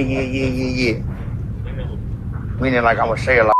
If anybody know Kim and cool with Kim, they need to tell her now. The rain is coming. The feds is coming. Hey, Ray! The feds is coming. It's nothing I can do about it. It's worse than Diddy. It's worse than Diddy. So here is coming. Nothing I can do about it. Now we're in defamation territory. He is making a statement that the feds are coming for the Kardashians and have been investigating them. Now he's in that realm.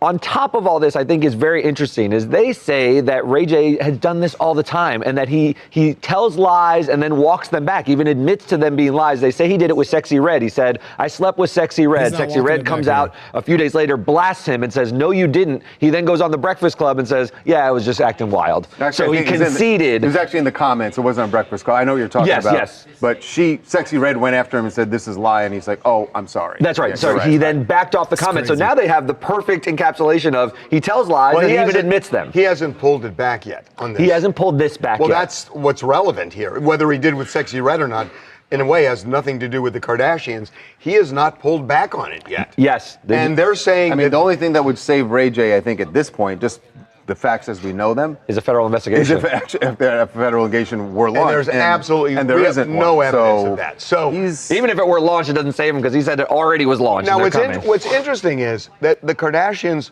are saying a couple of things. Number one, they're saying this has hurt them personally and professionally. So it's interesting that they've almost conceded that Ray has that power to hurt them in a substantial way. The second thing it all started with Ray J, as we all very well know. Has that power to hurt them in a substantial way. The second thing they say in the lawsuit is how long this beef has been going. Yeah, they say this goes back to, here's the quote. Here's the quote. It says, Ray is unable to accept the end of his fleeting relationship with Ms. Kardashian over 20 years ago. Now, if you want to know who said that, that was said by, yes, the one, the only, the honorable Alex Spiro. In case you didn't know, this lawsuit is filed and the Kardashians are represented by the big boss himself, Alex Spiro. And then in a separate video, we're going to talk about this and break down everything that's said, what the filing looks like, and Alex Spiro's representation of the Kardashians in this. This is going to be a tough one for Ray J. Basically saying that. Can we stop for a second? When you say fleeting? No, you could read that screen that far. It was rough at first. Oh my God! Took out his reading glasses. Took a little time for my eyes to focus, but yes, I eventually could. So it goes back to the sex tape. It just does. Yeah. And he's had bruised feelings about this for a long, long time, and what they're saying is he has not let it go. Tracy, Pennsylvania. Honestly, it's classic Ray J energy. The Kardashians seem to be shrugging it off like, here we go again. It's messy, predictable, and a throwback to the early 2000s. Yeah. It's definitely a throwback to the early 2000s, and that's their point is he keeps living in the early 2000s and won't move forward while Kim and Chris and they've all moved on to bigger, I think they would say better things. By the way, we called Ray to see if he wanted to come on the show and respond to this. I think he is taking advice from lawyers before he does that, but he did want us to say, this is a quote, "I will not be silenced." And on that note, if you want to ask him personally, he's going to be hosting the TMZ After Dark tour on Friday and Saturday night. Friday and Sunday. You know, I thought it in my head. I didn't know if you would actually work it in, but you found a way. Shout out to TMZ for breaking that. Again, this is going to be a mess for Ray J. I think many of us know, if you look at the reputation of Kris Jenner, look at the reputation of Kim Kardashian, they usually don't move in a legal way very lightly. So if this is something that's being pursued, Ray J needs to get ready for a fight, or he needs to figure out what he's going to do moving forward. Now, with that being said, and we're seeing that this lawsuit comes out, is there possibly something there with the Kardashians / Jenners being investigated? Do you guys believe that there's something going on behind the scenes? I know we've had conversations before on this channel about Kylie and Tyga, what was going on there. I mean, there could be a whole situation going on. I want to know what y'all think in the comments and in the chat about this. Is it something? Is it nothing? Is it everything? In the next video, we're going to actually talk about Ray J and the receipts that he has when it comes to this RICO and his own filings as well. Let me know what y'all think. When Kim was just getting started and only organizing closets, Kim, oh my goodness. Alex Spiro charges $3,000 an hour. He's earned it. He's earned it. Alex Spiro is ridiculously good at what he does. And if that's who's representing him, if that's who's representing Kim, this is not going to be good for Ray J, but we'll have to wait and see what happens. Y'all know once we get the filing, we'll talk about it here on the channel. Shout out to Amy with the cake in here. Is it that time already? It's always time for cake. Amy with the cakiest cake that's ever caked. Thank you so much for the support, Amy, and the super sticker reminding me that it's time. Yes, it is. I know, but we got to keep moving. Shout out to all, 1,600 of y'all that are in the building. Thank you. And 2,200 of you have liked the video. Y'all are amazing. Thank you so much for the support. I know we've still got a lot of topics to get to. And then we'll go to the live coverage of Diddy's sentencing. So let me get this next one up here because we are not done talking about Ray J. Ray J is pulling up with the receipts. And of course, as we know, Ray J has shown over his career that he's not scared of the Kardashians and specifically Kris Jenner. So let's go ahead and get into it. I got this one here. We should be good to go. As many of you heard and you saw in the last video, we were talking about Ray J and this new defamation lawsuit filed by Kim Kardashian and Kris Jenner. They are represented by Alex Spiro, who is a major player, not only in the legal field, but when it comes to a lot of these celebrity civil cases. Alex Spiro takes a case, you know he is not playing around. We recently saw him defending Jay-Z against Tony Busby and Jane Doe. All right. So we had him there, and now he's going to be here defending Kim Kardashian and Kris Jenner. So let's get into it and figure out what this lawsuit's about, what they're claiming, and why Ray J's basically on the hot seat at this point. Ray J, you defamed us, so take this lawsuit, they say. Kim Kardashian and Kris Jenner are fed up with Ray J, claiming they're the subject of a federal criminal racketeering investigation, or RICO, so they're suing him for defamation. Kim and Kris say it's just the latest in the decades-long campaign Ray J has waged against them. The lawsuit filed by Alex Spiro says Ray J is unable to accept the end of his fleeting relationship with Kim Kardashian over 20 years ago.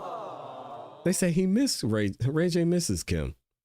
They say he repeatedly exploited their prominence for personal gain, or vice versa.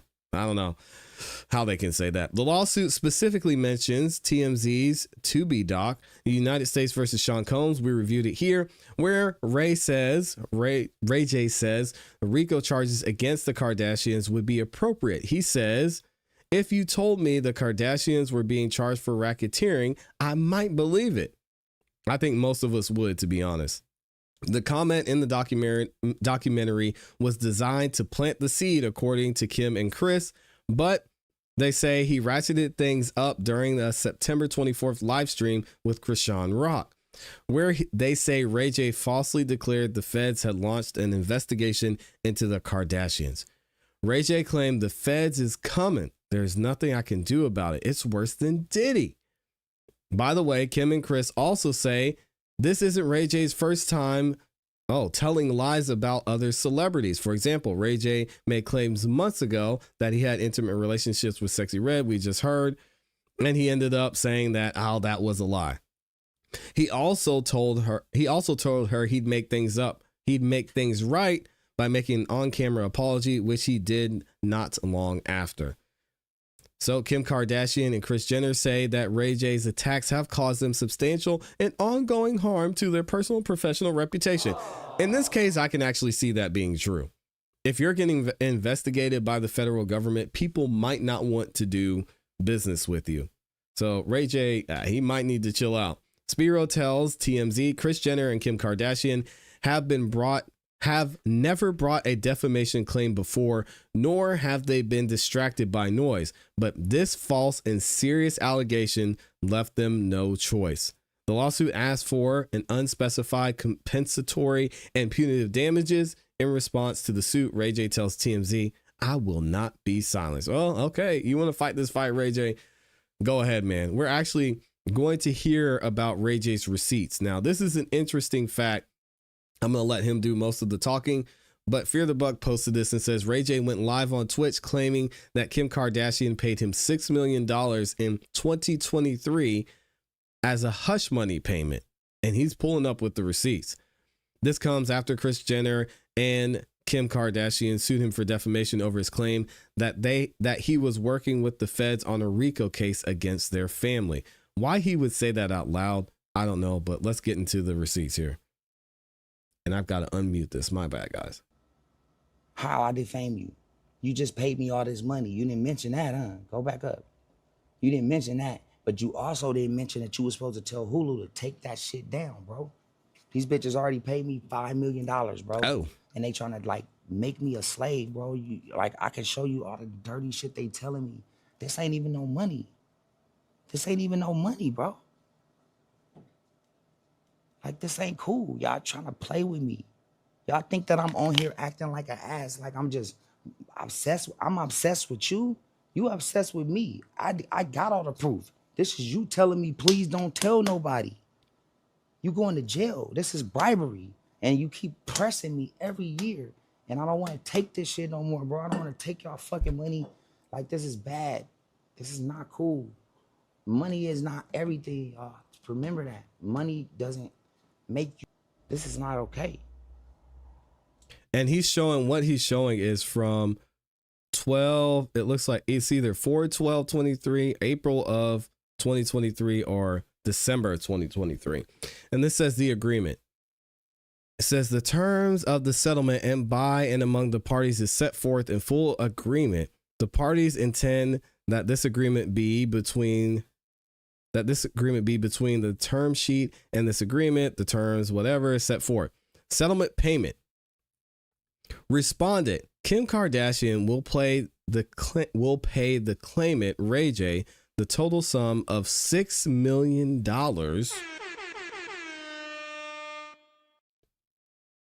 The settlement amount. Respondent Kim Kardashian will pay the settlement amount in the following manner. Within 30 calendar days of effective date, provided a receipt of the items, and below, respondent Kim Kardashian will pay the claimant Ray J a sum of $3 million. Wow, which is the first payment. What was he giving them? On or before April 1st of 2024, respondent Kim Kardashian will pay the claimant Ray J a sum of $1 million, another $1 million. That's the second payment.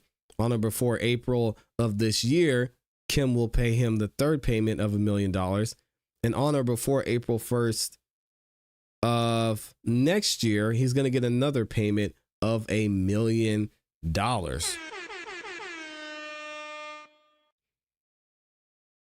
Wow. Wait a second. Ray J, did he know he put his routing number and account number in here? Oh my gosh.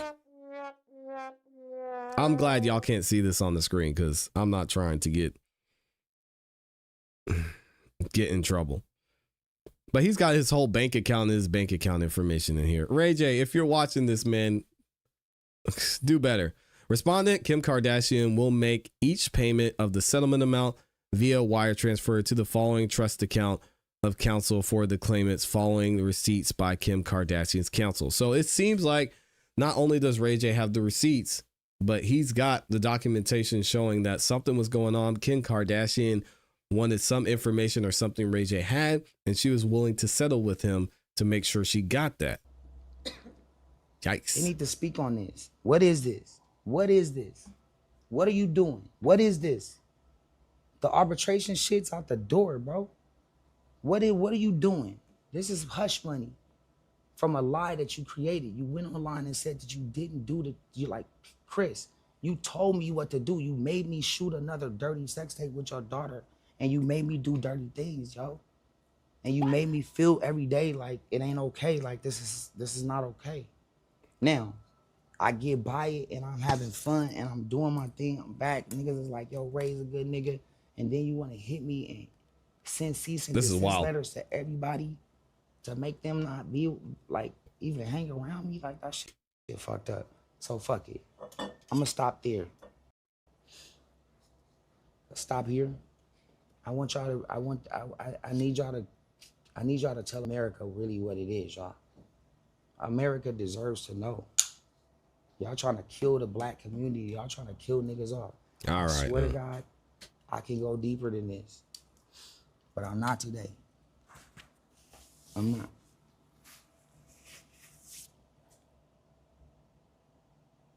Like, what's fucked up is that this shit bothers me every day when I see my daughter and I see my son, and I'm like, yo, I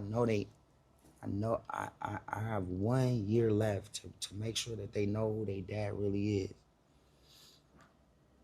And so I go through this, I crash out, and then after that, I shake it off, and then we get back into a good rhythm. And that's what we about to do right now.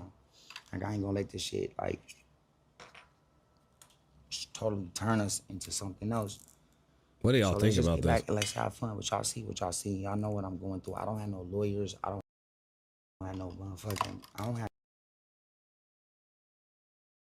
This is interesting. He said he doesn't have a lawyer. He doesn't have anybody. And in case y'all missed it the first time, this is the video where that they're saying essentially caused them to file the lawsuit. Check this out. This federal RICO though on KK and Chris. Ooh, the federal RICO I'm about to drop on Chris and Kim is about to be crazy. I'm talking about, I'm on the news every day like, yeah. Meaning like I'm gonna say a lot of shit. Got a little bounce, you know, you walk with If anybody know Kim and cool with Kim, they need to tell her now. The rain is coming, the feds is coming. Hey, right. The feds is coming. It's nothing I can do about it. It's worse than Diddy. It's worse than Diddy. Y'all hear this nigga, boy? It's worse than Diddy. It's crazy. The feds are coming to investigate. Yeah, because it's like, I can't be the dirty guy no more.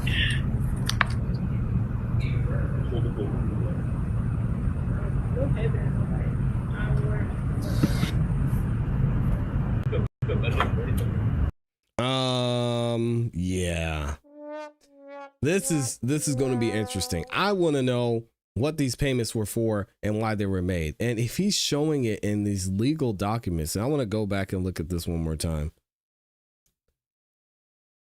Because it doesn't say, I don't see here what actually they're looking for or what they're trying to get from Ray J. So maybe I'll have to go back and find the full live stream. But it shows that payments are being made to him. The question is why? Why are these payments being made? And does this have anything to do with the lawsuit that's coming out now? Let me know what y'all think about this in the comments in the chat. That is a lot of money. A ton of money. I want to know what y'all think. Sheesh.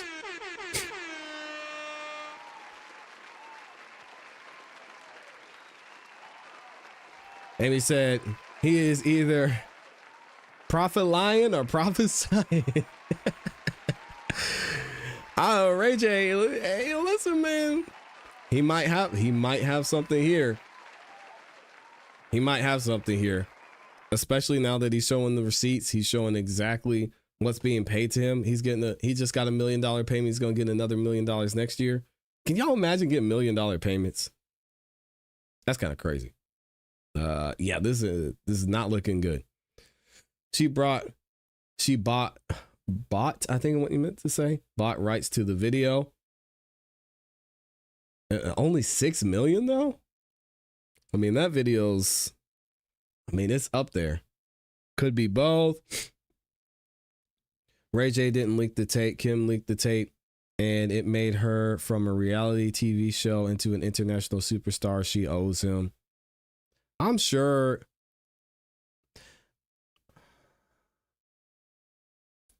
Seeing what Ray J did and knowing what Ray J knows, I just can't imagine that he would say, hey, I need something, or hey, I need this or that, and they would give it to him, especially with all they've been able to do. Ray J was really the one that started everything. So maybe they tried to buy him out of his rights or what, but if he had went about things a different way, I just can't imagine that they, I don't know. Anyway, let me see. Amy's trying to send me something. It looks like Inner City Press got a copy of the video that they're showing in court. Here's the video. Sean Combs' lawyers, Brian Steele, docketed to be shown today. Why they included copyrighted music is unclear, but YouTube says this is not a copyright strike and does not affect your channel. In any event, I waited while the song was stripped out. Oh, shout out to Amy and Inner City Press. I was actually going to cover this from Inner City Press, but this is dope. Let's get into it. Diddy just dropped his new produced video in court. Yeah, that's what I'm talking about right now. So I actually got to pivot for a second, and we'll get back to our other topics here. Let's see. So we're going to go. Shout out to Amy for sending that, man. Absolutely amazing. Let's see. We've got Diddy sentencing video. All right, here we go. I'm going to pull up the video and we'll watch it here.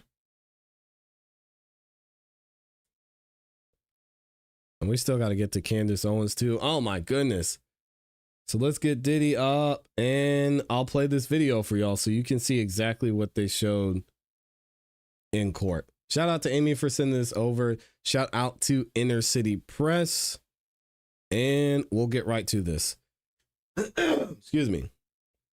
So if you all were wondering what video was Diddy's defense team going to show in this or during the sentencing hearing, we've got it here. Shout out to Inner City Press for posting this. I will leave a link to Inner City Press and this specific YouTube channel in the description for y'all. We're going to go ahead and get into it and see what the video shows, and let me know what effect, if anything, you think it has on the judge and the sentencing moving forward. Here we go. What you've given to the world, I don't think you know, man. When my baby cries. You gotta give her a bottle then. Know that you mean something to people. Know that you mean something to people. Like you live somewhere in people's heart. My nose fell off. No, then my lip fell off. Thank you. You wear it? You inspire, you energize, and you've left that for the rest of the existence of this planet, man.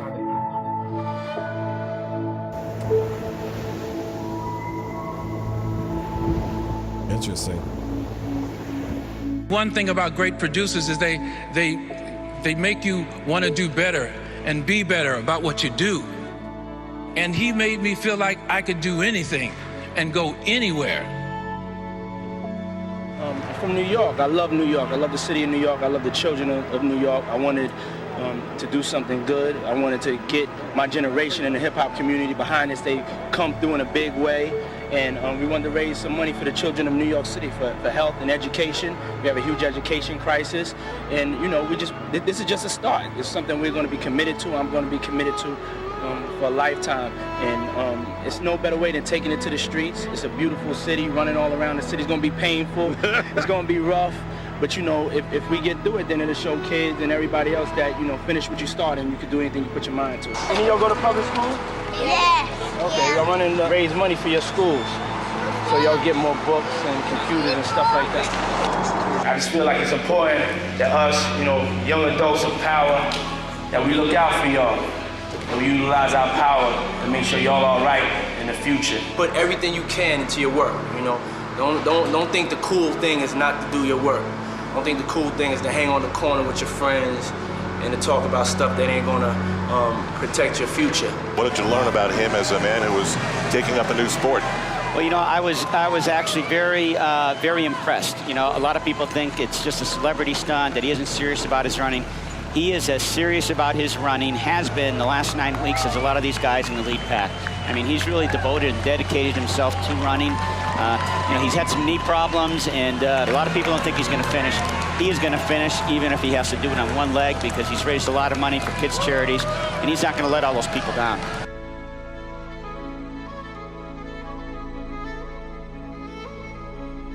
Let's go. Where we going? We're going straight to the top, baby. Let's go is a constant reminder. Let's go. Boom. Live in the present. Sometimes, you know, you daydreaming. Sometimes, you know, Uncle Diddy got to hit you with let's go. Clap it up on the sideline. Let's get our energy right. Come on. To make sure that you're pursuing your dream, that you're staying focused. Let's go. Let's keep going forward. Let's go means let's be positive. Let's take it up another notch. Let's go spend time with our kids. Let's go. Let's give thanks to God. Let's go. You know, let's turn it up. Let's get in the vocal booth. Let's stop procrastinating. Let's go. You know, let's understand what it's going to take to achieve that dream. So instead of talking about the guns or the violence, I was always talking about a better life.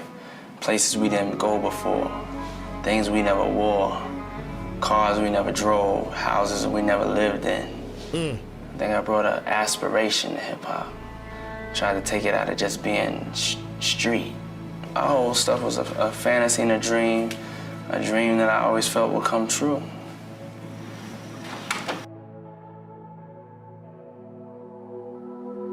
I started out just like you guys. I come from New York. I grew up in Harlem. I used to have to wear a uniform every day. Had to get up early in the morning, had to travel to go to school. I worked hard, just like you guys are working. This country and this world we live in, they have plans for y'all. I didn't listen to that, and I don't want y'all to listen to it either. Y'all are great. Y'all are kings. Y'all are queens. Y'all are leaders. I just got so excited because this is truly a dream come true for me. And I'm happy to say this is our third school we have opened. This official. 3 schools. When we come together as a people, nothing can stop us.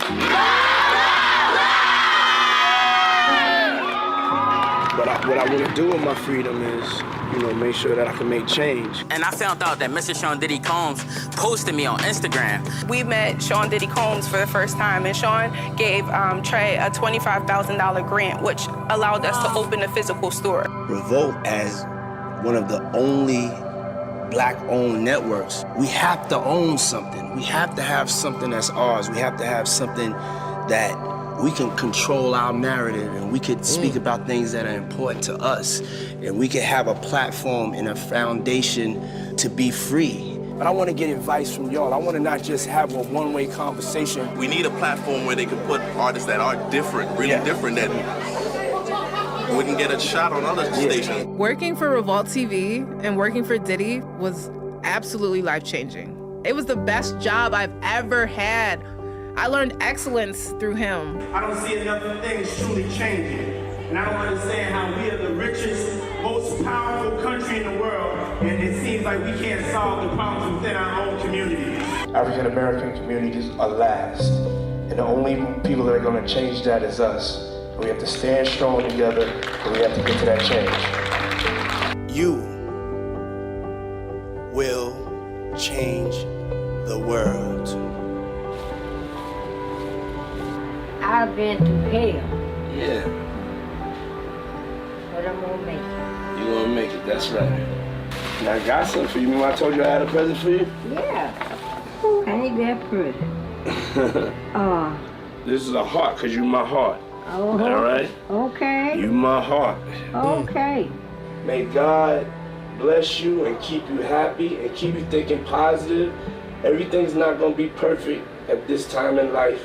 And you good, you're a good person that understands reality. So we're gonna accentuate the positives in life. Cause you're doing great, girl. You're doing great. God knows. You know what I'm saying? You're doing great. I want you to be happy about your life. You're doing great.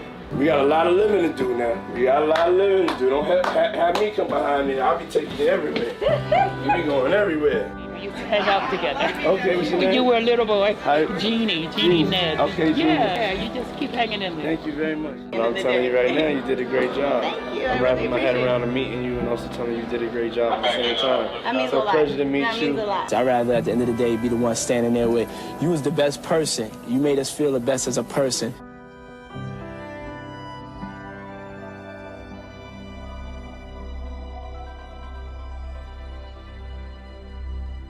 How old are you? 2. How old are you? 2. 2. You got a 2. That's 2. My name is Pookie the Bird. Pookie.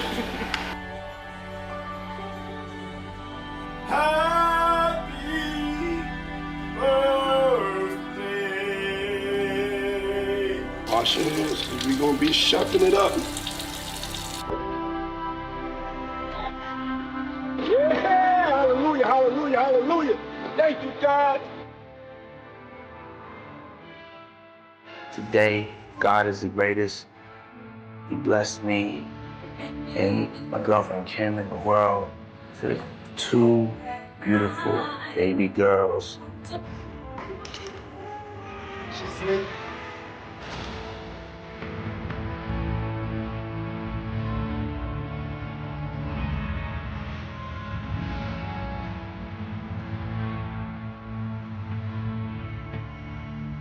We have breaking news to tell you about now. Model and actress Kim Porter, who shares 3 children with Sean Diddy Combs, has been found dead.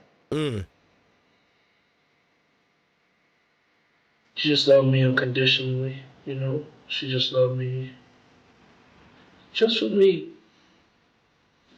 It's like the closest you could be like with a person.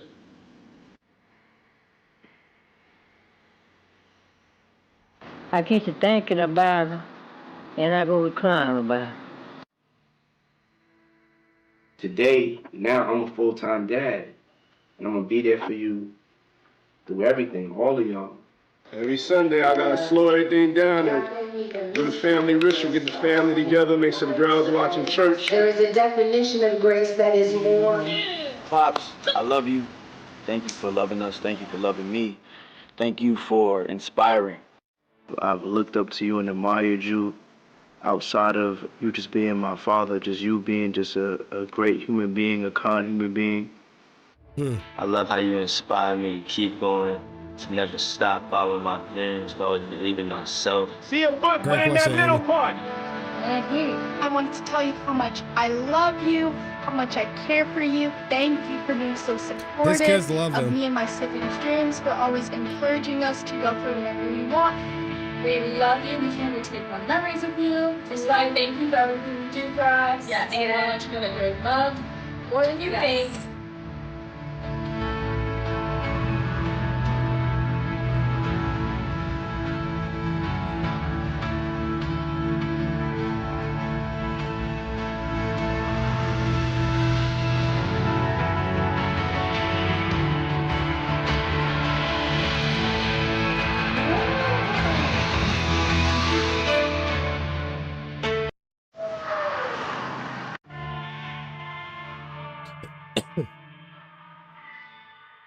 I had to pick this trophy. I want the best person trophy. But I know in order for me to get into heaven, I'm not going to get in there, well, come on in heaven, you had 20 hit records. That don't mean nothing. And that's what this world is for. They're going to say, oh, come on in heaven, you was a nice person.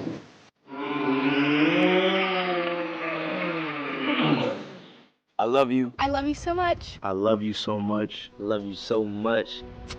Oh, you know Diddy was. There it is, man. That's the video. What do y'all think about this? Wow. Shout out to Inner City Press for posting this. I'll leave a link to the video in the description.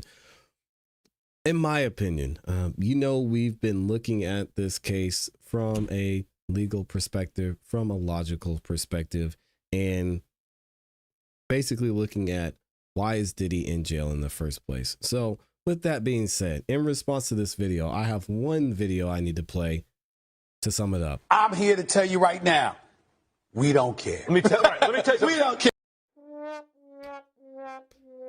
Shout out to Diddy. This was a beautiful video, but at the end of the day, I don't care.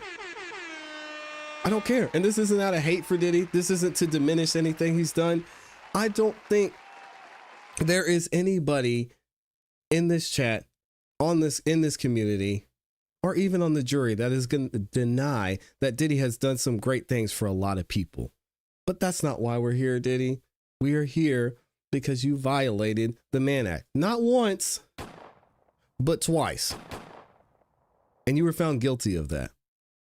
So again, shout out to Judge AS. I don't know what effect this is going to have on his decision, but if I had to think, it would probably be little to none. So let me know what y'all think about this. I'll leave a link to the full video so y'all can watch it, and you can watch it here as well. Let me know what you think in the comments in the chat. Touching. Very nice.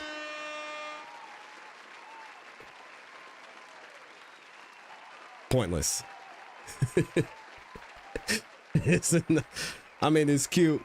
And I mentioned in the chat, since we're talking about pardons today and conspiracy theories about Diddy getting pardoned since he has some speaking engagements booked, do y'all think this would be some pardon PR? This is mainly building up to showing, see guys, Diddy, he's not that bad.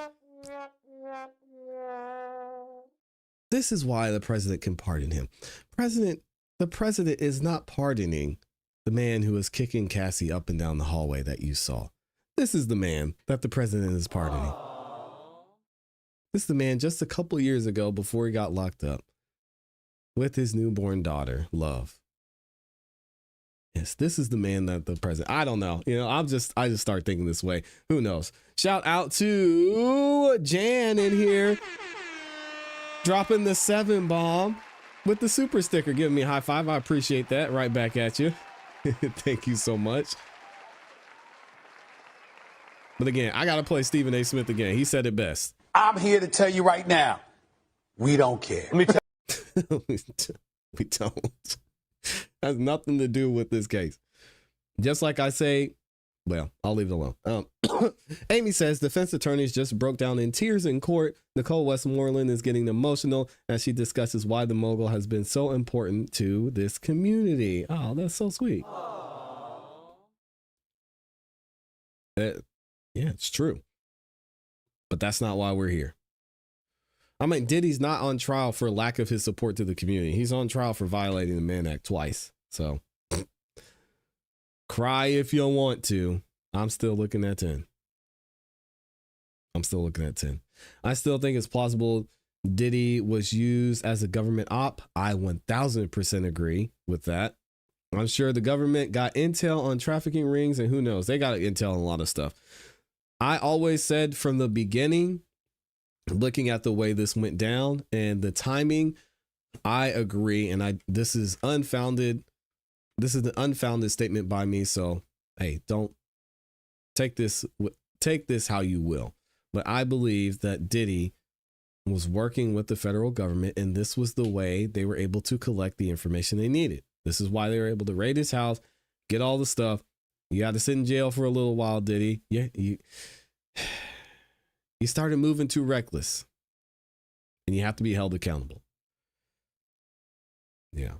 So I agree with that 1000%. You said, he said you switched on them real quick. On who? What are you talking about? What? I played the receipts earlier, so if y'all want to say I switched about anything, just go check the receipts. I played them earlier. I'm not switching on anything. It's called being objective. All right. Too many black celebrities pleading to Trump for a pardon. I mean, I think they would be pleading to whoever's in position to get pardoned. Shout out to Mr. Brown with the 2 bomb. Thank you. Oh, Andrita says I care. Okay, that's nice, but it doesn't matter because you ain't the judge. I'm sure Diddy appreciates that you care, though. Doesn't matter. Because the judge, at the end of the day, the judge is going to look at this and the judge is going to decide if it has an impact or not. All right. He got too high and they reminded him he is black. Oh, dang. You think it's because he's black? I don't know. Sounds like we talking snitching again. I love it. Hey, no more snitching conversations. I would argue if you're doing good things for the community, but doing that bad things behind closed doors simultaneously, it takes away from those good deeds. Yeah, I think you would have to define bad things. But I tend to leaning to agreeing with that. I think agreeing with that in general, you have to be careful because it depends on who you're affecting and what you're doing. If you're saying bad from a moral perspective, again, I think that statement's too general because what if it were something involving kids? Hey, I don't think you're going to use that same statement. So, and if you're saying bad as far as, you know, maybe you like using chains and whips, but if it were looked at from a moral standpoint and not be okay, then I don't think it necessarily takes away from the good deeds. So you gotta be, I think that's too general of a statement for me to take a stance one way or another. Just put him on an ankle bracelet or surveillance and charge him if he does something else. Oh, what? That's the standard? Oh, we just talked about Logan Federico in here. I guess we could say that because he's a first offender, but man, there's a dude that got locked up 30 something times or was charged 30 something times, got out of jail again and ended this girl's life. So I think that is a very dangerous thing to say. And there's a reason that Judge AS is taking everything into account. The video of Diddy kicking Cassie up and down the hallway in the hotel. This video of Diddy being an amazing father. The videos of Diddy doing X, the videos of Diddy and Freak-Offs, the video of all of that's being taken into account because there are patterns and you can take into account pattern of behavior. And to say just charge him if he does something else is, considering all we know about this judicial system and how lax it is, I don't think it's as simple in Diddy's case as just, just charge him if he does something else. I think that's a dangerous way to put it, although I get what you're saying. You can't just keep someone in jail forever because they might do something in the future. He has no record.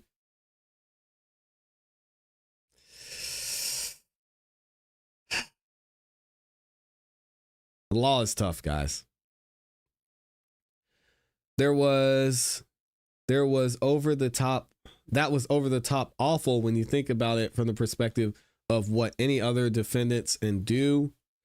It is offensive because it shows how he expects preferential treatment. No, I mean, he's just trying to pad his defense. I don't think there's anything wrong with it. I'm just saying, doesn't matter.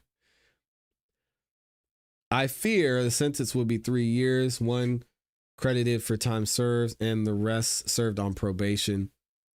And then just going back to the vote, I asked you all in the chat, and if you haven't voted yet, make sure you vote on the poll. It says, how much time will Diddy serve? 11% of you said 20 years or more. Y'all are tripping. Those are all Diddy haters, which, hey, again, I'm not judging. I'm just saying, no. 13% of you say 10 to 15 years. I think y'all might be pushing it. 30% of you say time served. I think you guys are delusional as well, right along with the 20-year plus people. And then most of you, the reasonable amount of you, are saying 5 to 10 years. I tend to agree. But again, I could be wrong. But y'all time served people, And y'all 20 plus years people, I'm putting y'all in the same category. Y'all are tripping. How much longer until they read the sentence? Who knows? I'm gonna give you guys some real-time updates from Inner City Press here shortly. We got a couple more segments to get to though. We're not done. We're not going anywhere. So y'all hang out. 5 to 10. We're saying this is such a half-butt investigation. Have any of the trafficked minors ended up dead from effects of the freak-offs or committed self-deletion after being released? Diddy should stay in prison until... There are no minors involved in this case. So I don't know what minors we're talking about here. If you're thinking of something else, then maybe. 14 times, including assaulting the mom and daughter, isn't the same, not a fair comparison. I'm not comparing the two. I'm saying if you go down that path of someone not having a record, you just have to be careful. It's just tough being a judge, because the judge during the trial, it sees all of this, right? He saw the video, he heard the testimony, and then he has to, on one hand, do all of that and then look at the actual charges, right? So judges do have a difficult decision. And at the end of the day, you're going to have to look at the charges, you're going to look at the evidence presented and say, how much time reasonably should this person serve? And how much of a danger are they to the community, if at all? And it's tough to look at it that way, especially in Diddy's case, because even though he's not being charged for the DV, the judge, as he stated before, is going to factor that in when it comes to the sentencing. And that's mainly the reason the judge denied the bond or the bail for him. So the judge doesn't want to have that. As a judge, you don't want to have that on your record and say, oh, well, if he does something else, we'll just charge him then. No, you have they're held to a higher standard than that. That's just a tough job overall. Cassie was the youngest person involved and she was 19. There are no minors. I don't know where this minor thing is coming from. The feds did a better job on Diddy's investigation than they did on Charlie Kirk's assassination. Well, I think we know why, Amy. There are other women who have come forward and released their testimony with evidence that they were 15. Okay, well, those are rumors. Yeah. Those are rumors. So until I see a legal document, we'll just keep it moving. I know, I'd hate to be the judge if something happened. Exactly. It's tough, man. I mean, imagine now this judge in the case of Logan Frederico, I think we could all clearly see in that case that was just a gross misuse or a gross misjustice, if you want to say it that way. The fact that this man was arrested 30, 50, 11 something times and was still out there, and then he shot and killed this woman, you could see that coming from a mile away. He robbed car after car after car after car, armed robbery, car after car after car after car, and he still let go. I mean, come on, man. But it was like 10 years ago, and then their videos get deleted and you don't hear anything again. I'd say they were lying, but they said things and showed footage to prove. We'll see when the evidence comes out. I mean, there's been rumors. There were rumors about Justin Bieber up and down to Sunday. And Justin Bieber said, guys, like, please stop. Nothing happened. All right. I don't want to hear about it. If y'all want to continue to believe this lie about Diddy doing this to me and Diddy doing that to me, you can, but no, it didn't happen. So take that for what you will.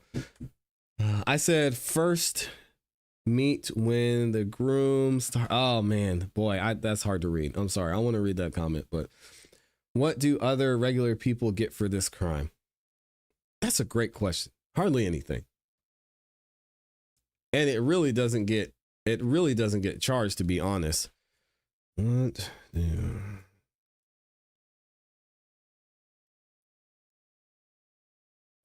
I'm going to give you some information on that right now. I've got it here somewhere. I'm going to tell you what the average is here.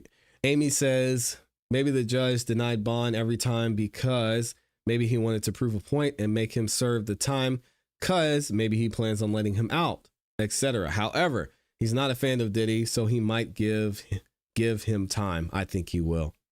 I think he will. What's taking so long is they're all in there talking and crying, as Amy said. Let me see. What is the average here? Typical sentence. Because it's just hard to tell. But for a first-time offender in a case without aggravating circumstances, no violence, no minors, little criminal history, sometimes you'll see sentences in the 1 to 5 year range. In more serious cases, I mean, obviously you get closer to that. You get closer to that 10-year mark. So, yeah, they're not charging people with the Mann Act like that. I'll be interested to see how many were last year. Let's see. We're doing this in real time, so y'all bear with me. I'm trying to find out.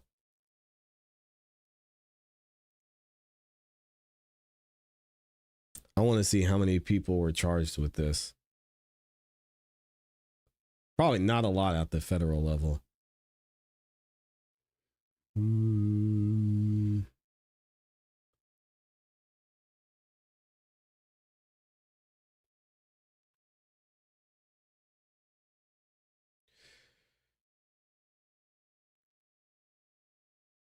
Yeah, this is what Diddy's team was saying. Like, people don't get charged with just the Mann Act. A lot of times it's tied to human trafficking or trafficking in general. It says reports on human trafficking prosecutions, which are close to the Mann Act.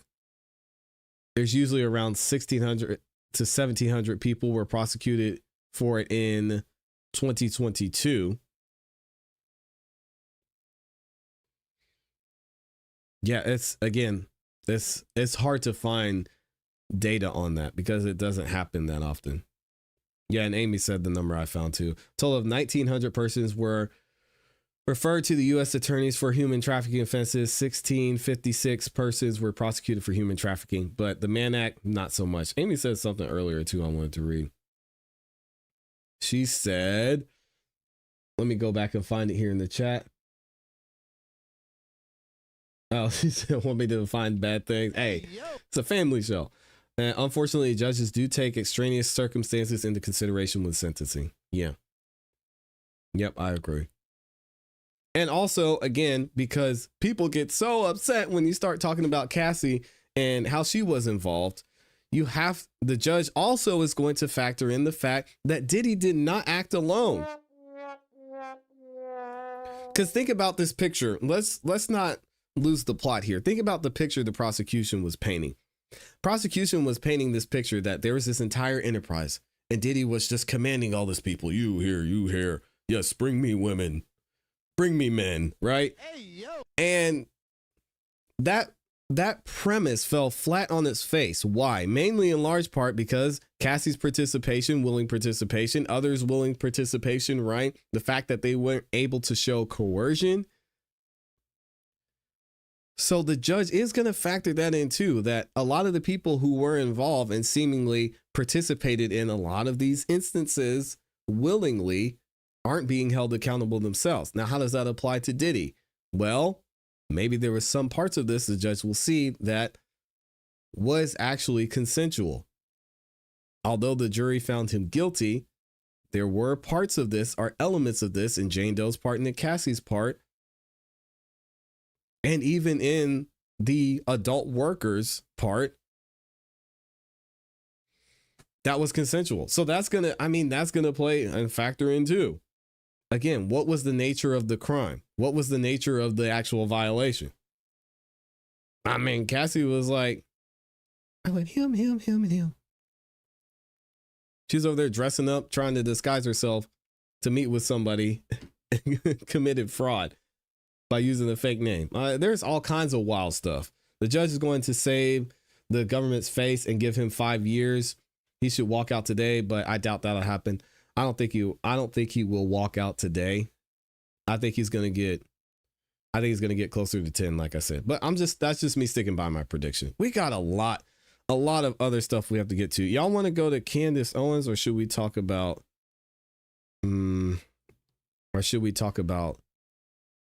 Celeste? Let me see. So much to get to.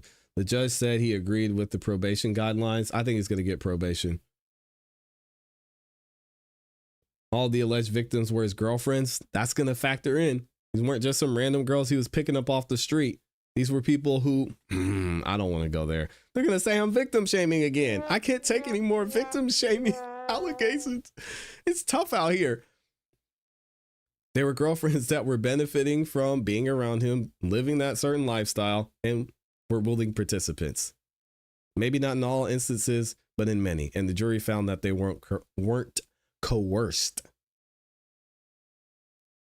The jury found that. Y'all be mad at me if you want to. You can direct your anger at me. But the jury said, no, they weren't trafficked. So, oh man, Celeste, Candace. Where's the girl who played on the table? Oh my goodness. What are we talking about here? I gotta read these before. Oh yeah, Candace has been saying a lot, huh? I just started watching her. We're gonna get to it. With Cassie, there was a power dynamic. Yeah, the power might have been with Cassie more than you think. But anyway, we won't go down that route. I'm done bashing Cassie for today. We'll let her be a victim today. Diddy is facing defeat. I wish the trial would have been televised. I would have loved to hear Cassie's testimony. I would have had to put the screen up and let y'all watch that by yourself, because I would have been unbearable during Cassie's testimony. I didn't really want to see those videos, man. That's tough. All right, let's get Candace in here. Y'all are saying, y'all are saying Celeste, actually. Okay, so we're gonna go with Celeste. This one should be a quick segment, and then we'll actually get to some of this live coverage from the Diddy trial. And I need to get Candace in there too. So let me make sure we're good. Thank you to everyone that's liked the video as well. We got 4,000 of y'all up in this thing, and about half of you liked the video. Guys, I don't ask for much on this channel, but if you could please, I am absolutely begging you, unashamedly so, to like the video. Likes are free. It helps this channel out so much. And thank you again to those of you that have liked so far as well. All right. So here we go. Yeah, we're gonna get into that later, but let's talk about Celeste in here. Let me find, here we go. We'll get Diddy off the screen, and we'll talk about what's going on with this David and Celeste investigation. So when it comes to Celeste Rivas, this poor girl who was found allegedly dismembered in the front of a singer named David's car, we're finding out more information and seeing more videos from not only the home where she lived and apparently went missing from, but we're hearing from eyewitnesses about her location, what supposedly could have happened, and what went down. All right. So we've got some information here from TMZ saying that something was going on at the Rivas house before Celeste disappeared. And it wasn't just one time. It was several times.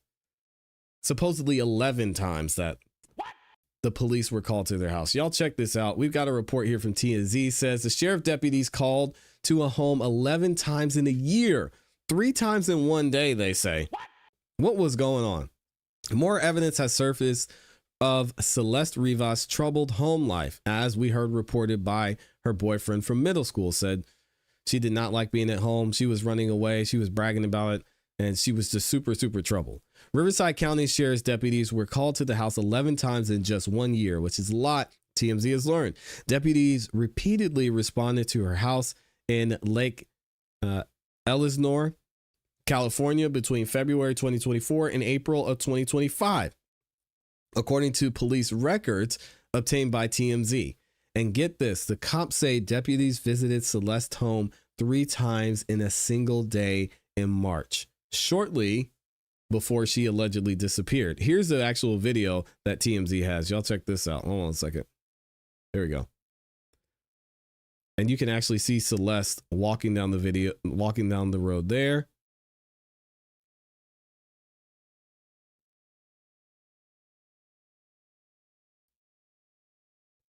which is crazy. This case is really sad.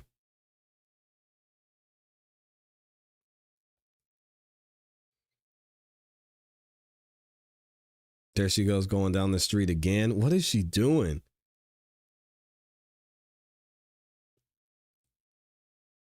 She looks like she's probably upset.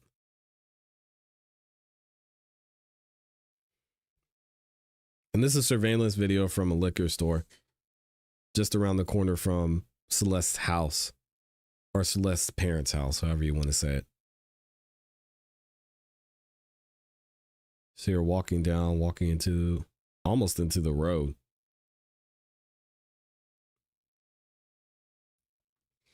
And I'm going to explain the reason this video is important too. We're going to talk about it here in a second.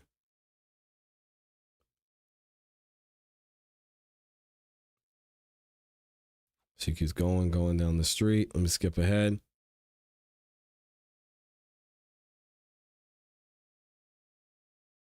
And then you see a car pull up, and it looks like it might be interacting with her, which is strange. And the reason this video is important is because TMZ is claiming that this video was taken from the same day they were called 3 times. And they also say that's the same day on the surveillance video TMZ obtained from a liquor store on the same block at the family home. Celeste's sister went to the store after Celeste ran away and checked to see if she was on the video.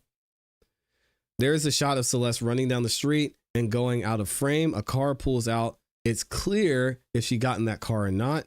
2 of the 3 visits that day were at Celeste's home. The 3rd was at the liquor store. The record states almost all the calls were listed as minor crime investigation, with the exception of 1 call for suspicious circumstances. Don't know what that means. Police took reports for 4 of the incidents, and cops plan to follow up on 3 of the calls. The dispositions on the rest of those calls were not available.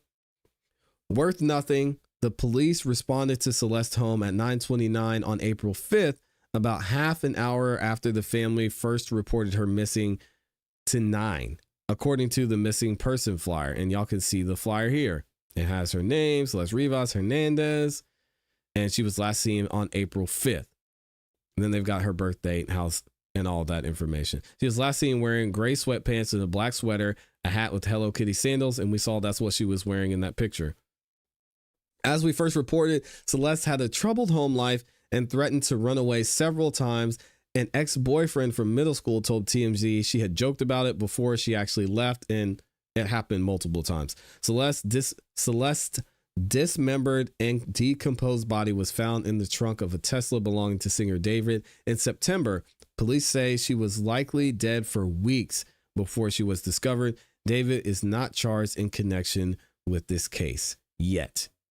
As we talked about, he just hired a top LA criminal attorney, Blair Burke, and that's being alleged. I haven't seen anything officially come out about that, but David's manager also spoke out too, denying some of the accusations that have gone around. So this is interesting as well. Also, we've got a public record document here that finds interesting. It says, also previously, shout out to Lauren Conlon for this.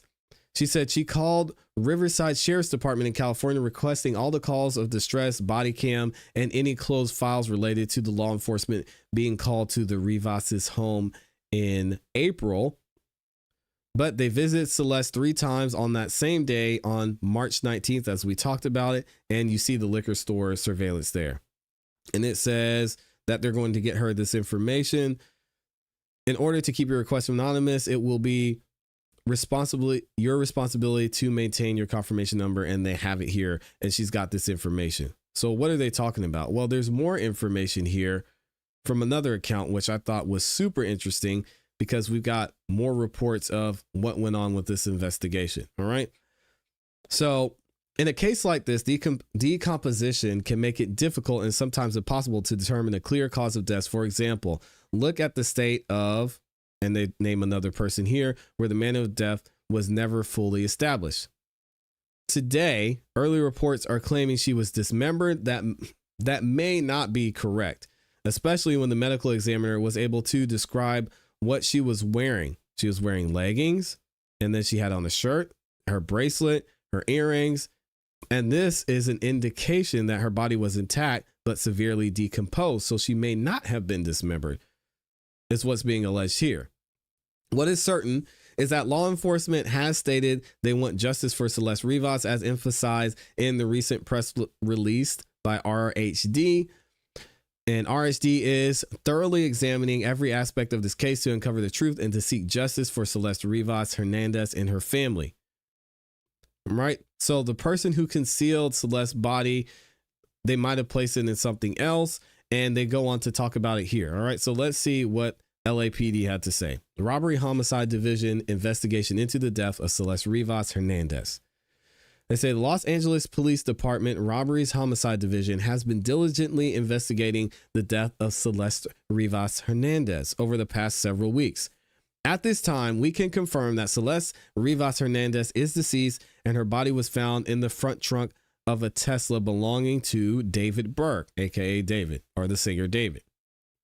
The vehicle has been parked at the location from which it was towed for several weeks, so Ms. Rivas Hernandez may have been deceased for several weeks before the discovery of her body, which is going to be an issue. The LA County Medical Examiner has not yet determined the manner of Mrs. Rivas's death. Also, we've heard recent reports that the medical examiner is asking for help in determining this just because the body was so decomposed and so allegedly dismembered in that way, because the medical examiner is having trouble determining the cause of death, which is probably why David is still roaming free as we speak. As such, it remains unclear whether there is any criminal culpability beyond the concealment of her body.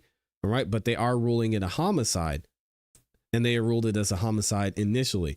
RSD is thoroughly examining every aspect of this case to uncover the truth and seek justice for Celeste Rivas Hernandez and her family. We appreciate the public's patience and understanding as we continue this investigation. Further updates will be provided as appropriate, but at this time, we are unable to answer additional questions. All right. So what do you guys think is going on here? Because it seems like there are so many questions we don't have answered. It seems like Celeste, obviously she was troubled and she had a relationship with David, but did something just randomly take place and she was taken and then placed in this man's car? Is that possible? Is it possible David's directly tied to this? I mean, there's so many questions that seem unanswered, but it's a weird situation overall. And looking at what the medical examiner is saying, it might be a while before we actually find out why Celeste or how Celeste died and how she ended up there in the first place. Let me know what y'all think about this in the comments and in the chat. We got a bunch of y'all dropping some super chats too. I see y'all in there. Shout out to Big Dog J Money up in here with the 10 bomb. What does he say? He says, shout out to all the new members and folks joining us each and every day. Community keeps growing and the love keeps showing.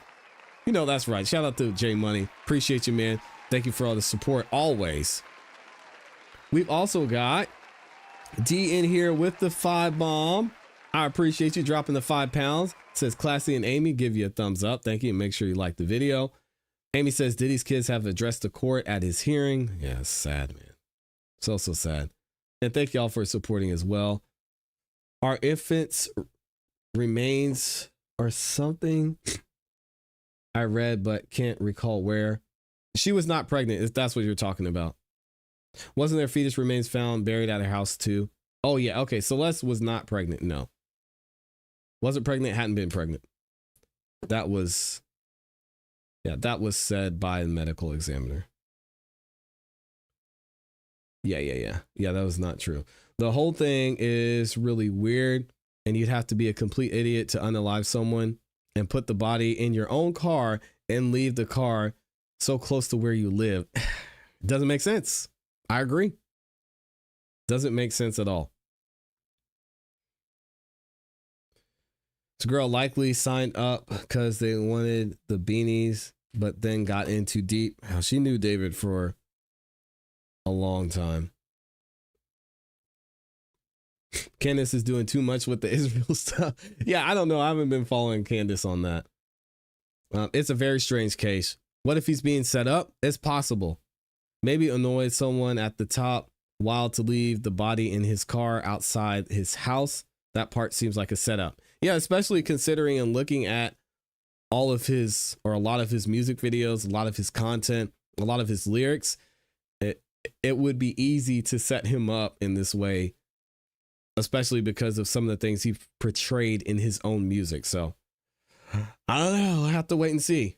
We'll have to wait and see what happens with them. I'm ready for some evidence, or some more evidence to come out. Let's go ahead and talk about Candace, and then we'll see what's going on with Diddy. We might not have, let me see. Let me see if there's any updates. We've got some updates from Inner City Press. Combs' lawyer Driscoll is speaking. Okay. And they're trying to say Mr. Combs said he was paying for time, not intercourse. That's contradicted by reality. He's not expressed remorse for transporting people for prostitution. Combs has challenged his guilty full-throatedly, including after the trial. Oh, here we go. Oh no, they brought it up. They brought up Diddy's booking his speaking engagements. They're not happy about that. Attorney Slavic says Mr. Combs has booked speaking engagements for Miami for next week. That is at the height of hubris. He did this for 15 years. He was responsible for transporting many escorts. That's a lot of freak offs and a lot of hotel nights. He knew it was illegal. Well, if he knew it was illegal, he definitely didn't show it. So let's get into this. I know y'all want to talk about Candace Owens, and then we'll get to some of what's going on with Diddy. You've heard his videos are quite dark. That is putting it lightly. That is definitely putting it lightly. His videos are super dark. Yeah, it's not something, I mean, although he seems like a talented artist, I don't think I could listen to his stuff. It's just too dark for me. All right, I knew I had Candace. Let me slow Candace down a little bit, because I know I'm exposing myself. I always listen to this stuff on chipmunk mode, and then we'll get into this next topic. All right, here we go. So there's been more information coming out about Charlie Kirk's assassination, and more eyewitnesses are starting to speak out.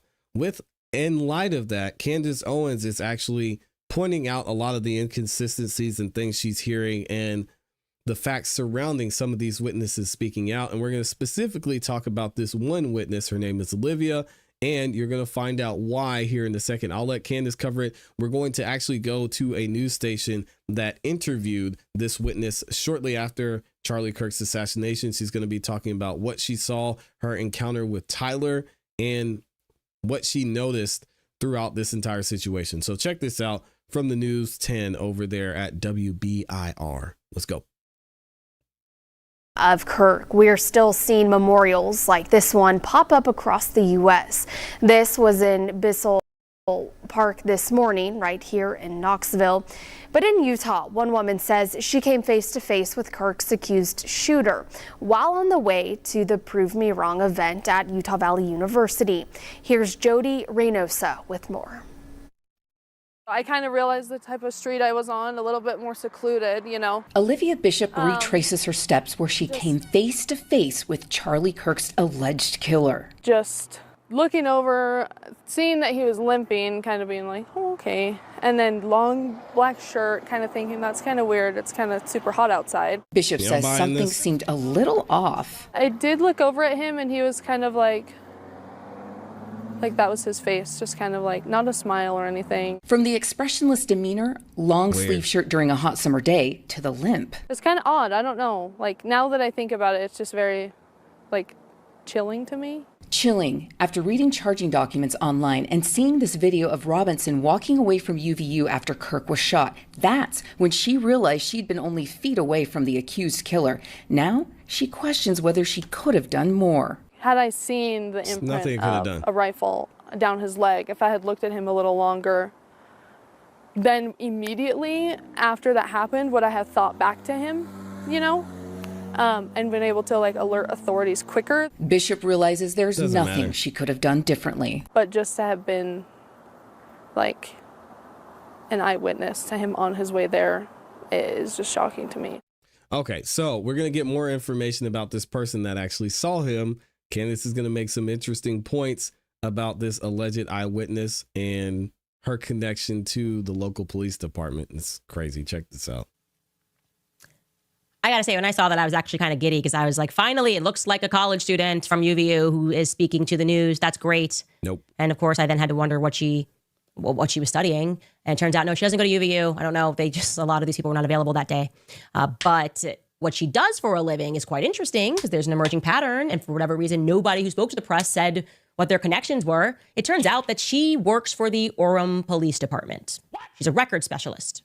And I should tell you guys, kind of unbelievably, in August, of course you're going to believe this, they kind of lost a lot of people that were working at the department. There's a Facebook post, people that were retiring, a lot of changes that were happening. I don't know when she started working there, but she works at the Orem Police Department, and we're hearing a lot of stuff about some plausible corruption that might be going on there.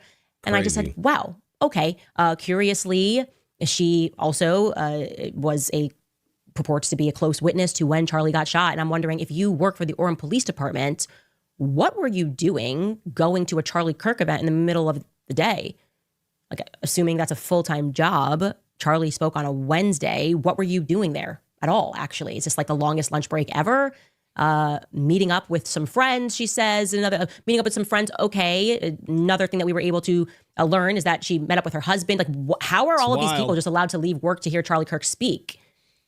I'm interested. So I reach out, obviously, today, called the records office, sent her a text. We were able to find her number. She doesn't want to speak about anything. She says that was it. She just wanted to speak right there, give her testimony, and that she gave the appropriate information to the appropriate authorities. So that there, beyond that, is just going to be a dead end. But I'd like to take a broader look at our witness tree because it's growing, right? It's growing, our witness tree. We've got Tiffany Barker, of course. She's with the nieces. Her sister was Phil Lyman's running mate. She spoke to Good Morning America in the wee hours of the morning after. Phil Lyman, of course, our guy, he really does not like me at all. He wants me to know that he thinks I'm shady, that I'm an accomplice to something. He ran for Utah governor in 2024. He's featured George Zinn on his website at that time, spoke to Alex Jones, Fox News, News Nation, really anybody that would have him. Now we have Olivia Bishop. She works for the Orem Police Records Specialist. And she works as the Orem Police Records Specialist. And she spoke to local news. Who else do we have here? Well, let me show you this other video, which gets interesting, okay? Check out this USA Today video of people speaking about what they heard and what they saw. Take a listen. It sounds like lightning. It was so loud, I thought the shooter was right there in the crowd. And apparently he wasn't. Apparently he was far off. Everybody got down, and I instantly just started praying for Charlie Kirk. And the girl I was next to, she was bawling because she had seen it. She had seen the graphic imagery of the bullet piercing his neck and opening his neck up. And I can't imagine what it was like to see that. I actually was just walking up. I was going through the event with a friend, and so I was in the back of the crowd still walking to get closer when I heard the pop of a gunshot, and people started screaming and running. So crazy, I took a knee, just out of habit from being in the Marine Corps, and people were still screaming and running, and I just decided to look for the shooter, wherever they might be. But people just kept clearing out. Basically, I just heard a shot, and I saw him falling towards the left, so I knew he got shot on the collarbone or the neck right here, but I didn't see bleed immediately. I just saw and I heard, and we all crouched down, and I wish there was a better security. I was a little surprised when I walked into the courtyard and there wasn't any metal detector.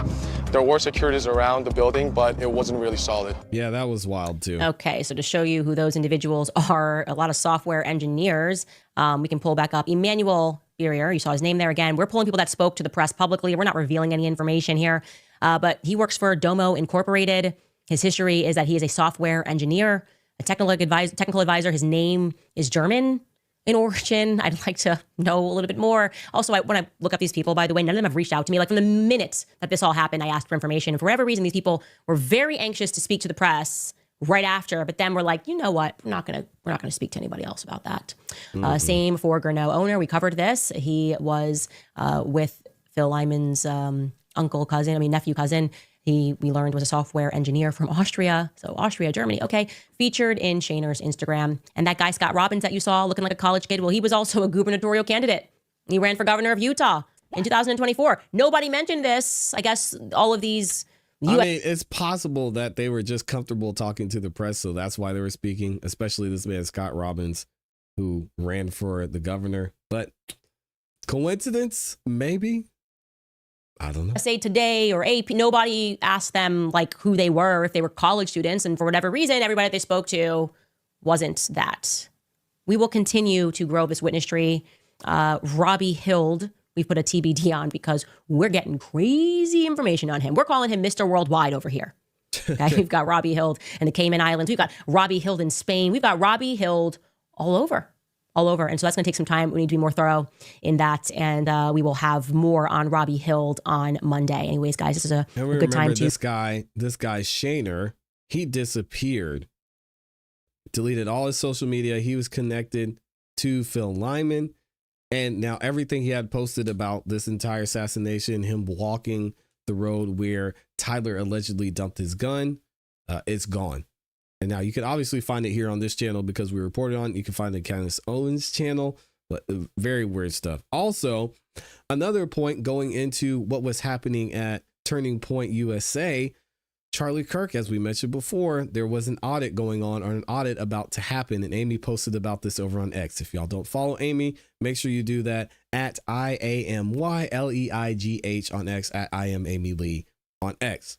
She posted about this. We actually have the legitimate email that Charlie Kirk sent out shortly before he was assassinated. Coincidence? We will have to wait and see. I don't think there's any coincidences. Amy says here, Candace Owens revealed that Charlie Kirk sent in an internal letter to the entire TPUSA organization on September 2nd, 1 week before his death, that he was setting up a Doge department in the organization to audit finances and reshape divisions. Candace claims that insiders told her money was being burned through quickly, and Charlie was concerned not only about where the money was going, but also about the flow of money incoming. Keep in mind, I'm no fan of Candace Owens, but the source is relevant if the letter from Charlie proves to be authentic. All right, so check this out. What does he say? Dear Team America, effective immediately, Justin Starif, hopefully I said his name right, is taking on a new elevated role at Turning Point USA as its Chief Operating Officer. Since joining Turning Point USA in 2020, Justin has led Turning Point's fundraising division and in more recent years has been involved in some organizational operations, filling the COO role in many ways, but now officially taking on the title and expanded responsibilities. In the COO role, Justin will directly oversee development, events, finance, TPUSA, faith, media/marketing productions, assets management, distribution, Turning Point education, Blexit, hire HR, which actually Candace Owens was a part of Blexit. I don't know if she still is anymore, but she was a part of Turning Point USA. HR and legal. Justin will also closely coordinate with Andrew Cipher on the National Field Program. In this role, I have empowered Justin, among other priorities, to engage in an organizational-wide Doge, he puts that in quotes, effort. Justin will be assembling a small team to assist in this effort, which is focused on Turning Point USA. 1, becoming more efficient. 2, becoming more cost-effective. 3, unifying organizational success around company-wide metrics and goals. And 4, reshaping company structure. I expect many positive changes to come from this forthcoming initiative and Justin's expanded role. Please join me in congratulating Justin on his new role at the organization with the organization. As always, thank you for everything each of you do at Turning Point USA. Now let's get back to work and save America. Thank you, Charlie Kirk. Charlie Kirk was putting in work. Seems like he had a good thing going. Again, it seems like it would be a lot easier to either just plant somebody on that team that Justin was going to be putting together if you needed to hide something, instead of just, taking Charlie out because of this. But does this play a factor into it? I believe it will. We'll have to wait and see what the evidence shows. I want to know what you guys think in the comments and in the chat. All right. And again, we still got over 2,500 of y'all in here.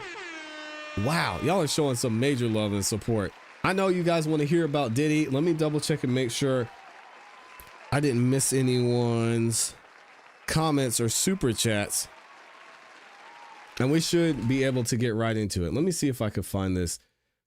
I know Law and Crime is reporting right now. They're saying Diddy was getting emotional as his kids were speaking. I want to go through some of this because some of what happened during the beginning of court proceedings was interesting. And I think this is going to be important for us to point out. So let me see if I can find exactly where this was. Excuse me. Again, shout out to Inner City Press for covering this. I want to make sure I find the exact point. Let me see. So instead of just having this up on the screen, I'm actually going to put a picture of the front of the courtroom for y'all and have this video playing. And then I'm going to be looking over here and reading this. So let me make sure we're good. All right, we've got it. So what I'm going to do is we're now going to get into some of the information that's being broadcast from live in the courtroom. As many of you know, when it comes to this Diddy trial, we're not able to get into the courtroom because it's a federal case. So we're relying on amazing folks reporting live, like my guy, Dennis Byron. And in this case, we have Inner City Press, who is actually live tweeting from the courtroom. And I wanted to read something that happened earlier during court that may give us some insight into what the judge is thinking as far as how he's going to sentence Diddy. So let's check this out and see what Inner City Press had to say. All right, as Combs' lawyers mill around, he has still not been brought out. Okay, so we know he's out there now. Combs' lawyer Mark Agnifilo and Brian Steele are talking low next to the lectern. At 10:05 a.m., the judge's clerk says, "Are we ready to proceed?" Was that Miss Donaldson who just went back into the holding cell? And they said yes. And then they were waiting for Combs to come out. All right. At 10:11 a.m., Sean Combs is brought in a white shirt. He puts his papers down under the table, leans back and blows a kiss to the gallery and his mother. Brian Steele standing next to him, whispering in his ear. 10:15. All rise, says the judge. The clerk says, "This is U.S. versus Sean Combs." The judge says, "Do we have the signed order for forfeiture?" All right. Attorney Slavic says, "Yes, I'm handing it up." And the judge says, "First, I'll go over it. I'll go over that. I've received that the pre-sentencing reports I hear from the parties." The judge says, "I have received the defense's reply to the memo of October 2nd and the letter from Mr. Combs and the video the defense plans to play here in court." If you guys missed that video, Inner City Press has it up. I had a link to that in the description. We also reacted to it here if you want to find it here on this channel. The judge says, "I appreciated the letters. Okay. I have received the government's letters from Miss Ventura and others. I appreciate them." All right. We have Combs' attorney, Alexandria, says, "We're going to submit a course evaluation from the MDC." Attorney Slavic says, "We don't have a copy." Okay. Please give her one, the judge says. And then Attorney Slavic says, "Mia no longer wishes to address the court here today, in part due to the letter submitted by the defense bullying her." Ow, calling them out. Attorney Slavic says, "We think the defense's letter violated your honor's rules." Oh my goodness. The judge says, "I thought the tone was inappropriate and it should not happen again." Okay, judge, you're about to sentence this man. What do you mean it's not going to happen again? Unless you think you're going to be back. How would it's not happen again? Okay, I guess he has to say that. "Anyone beyond Mr. Combs." And Brian Steele says, "The Reverend and Mr. Combs' children will come up and stand together." Okay. Brian Steele says, "Also Giovanni from the program." And the judge says, Mr. Slavic says, "Rule 32 only applies to parties and victims. The court is within its rights to exclude character witnesses." And he cites the case there. The judge says, "But I can allow them, correct? As I overruled the defense wanting to exclude Mia." Attorney Slavic says, "Within your discretion, Your Honor." All right.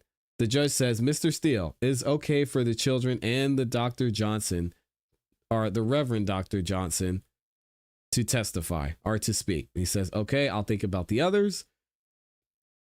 And then the judge says, Now, as to the objections, the defense has acquitted conduct. The defense says acquitted conduct cannot be considered. There is no guidance from any court on this, so there's nothing there. We don't know what the jury was thinking, but it's about overlapping conduct, and it only impacts the advisory guidelines range. The judge says acquitted conduct can be considered. See U.S. versus Vaughn, the Second Circuit, and other cases.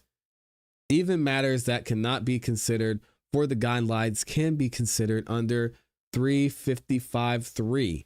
Now, the U.S. objects. They urge for the criminal SA guideline. The judge says there is little precedent on what type of threat is required, but bodily harm makes no sense. Makes the most sense.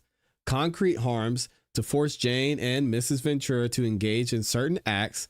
Does this conduct establish the convicted conduct?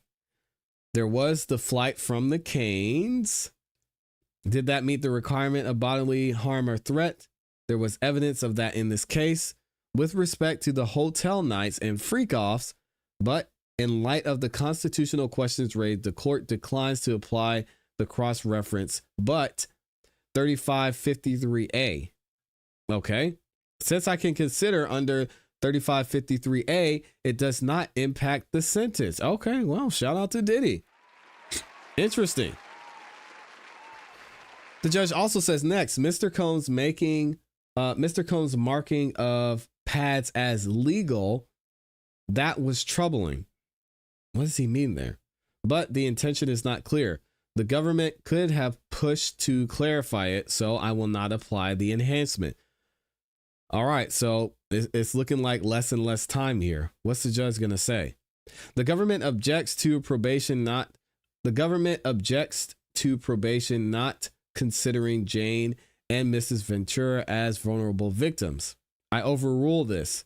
What made Combs' coercion effective was their condition. Anyway, the court would reach the same conclusion. Now, Mr. Combs' objections. Mr. Combs objects to characterizing Miss Ventura and Jane as a victim. Oh my goodness. That is overruled. Not surprised there. Mr. Combs also objects to the escorts were characterized as victims. That is also overruled. So they victims. They were transported for the purposes to engage and basically do their job. Whatever, judge. You're the judge. I'm not going to take any shots at you. All right. They were transported for the purpose of engaging in commercial intercourse, even though they were adult workers. Whatever. There was Jules and Paul and Cabral and Jules, Reggie and Rico. As to coercion, when something, if voluntary, it is uncompelled. That is from Black's Law Dictionary. It's a broad concept. The threat to release videos and to Jane's home, that's coercion. Mr. Combs wants to apply the 0-point offender provision from 2023, but 2024 on other issues. That's not possible under the Second Circuit's one book rule. Next, Mr. Combs objects to the $5,000 assessment under the statute because there are no victims. That's denied, obviously, because there are victims, the judge says. The judge says, I have the forfeiture order. Is this your signature, Mr. Combs? Diddy says yes. The judge says, Mr. Steele, did you review it? Brian Steele doesn't say anything because Tenny Garagos says that I did. The judge says, I incorporate the order into judgment in this case. The judge finally says, all remaining objections are overruled. Tenny says, although you say some points don't impact your sentence, it might impact his eligibility for low categorization if you impose an incarceratory sentence. The judge says we can address that. And Teddy says, if necessary, also says, I'd like to make some more points. We briefed extensively. And the judge says 380 pages. Shapiro says, We raise due process, the fairness concerns set forth by Justice Sotomayor.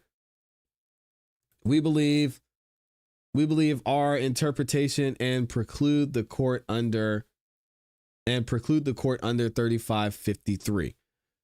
All right, so the judge, so Shapiro then says, I wanted to preserve this for appeal should there be an appeal of your sentence. And the judge says it is preserved. The PSR says the offense level is 27. I agree with that. The criminal history category is 1. That leads to a guideline of 70 to 87 months. Wow. Okay, so considering everything, it's looking like the judge is saying that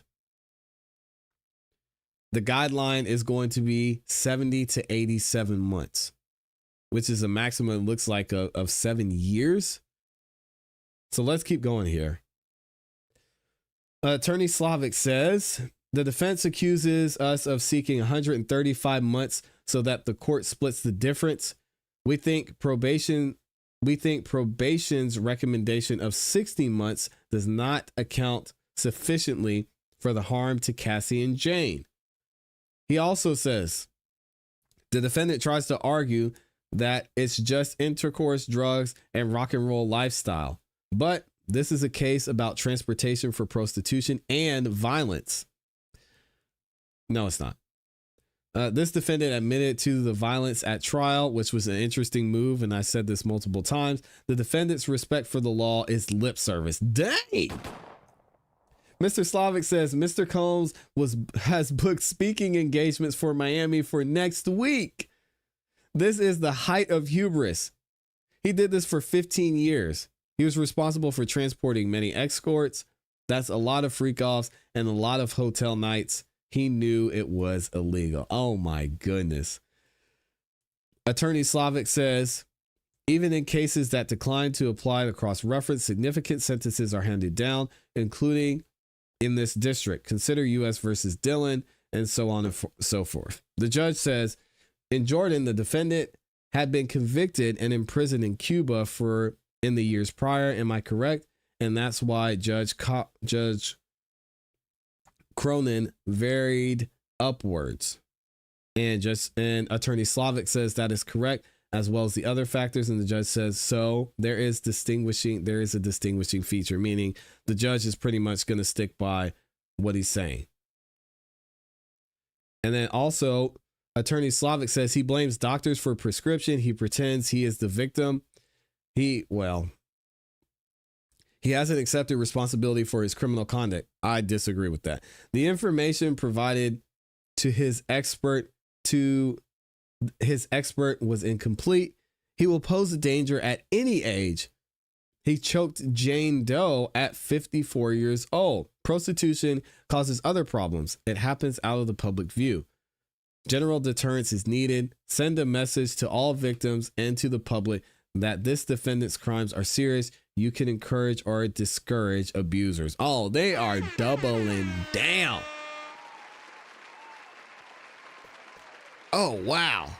They are not backing off of. That's crazy. And then finally, Slavic says at least 135 months are necessary. The judge says, let's take a break. So they take a break and they move on. And then we start to hear from many, many, many of the witnesses. Let me double check with Law and Crime and see if we have anything yet. It still looks like the court proceedings are going on. I actually had a video here that Amy sent to me from Inner City Press. And let me see if I can find it. It looks like they just got back into court about 30 minutes ago. So I want to find this video for you guys, and we can see directly from someone who is reporting live from the courtroom and see what Inner City Press has to say about what's going on here. So check this out. Let me see if I can find it.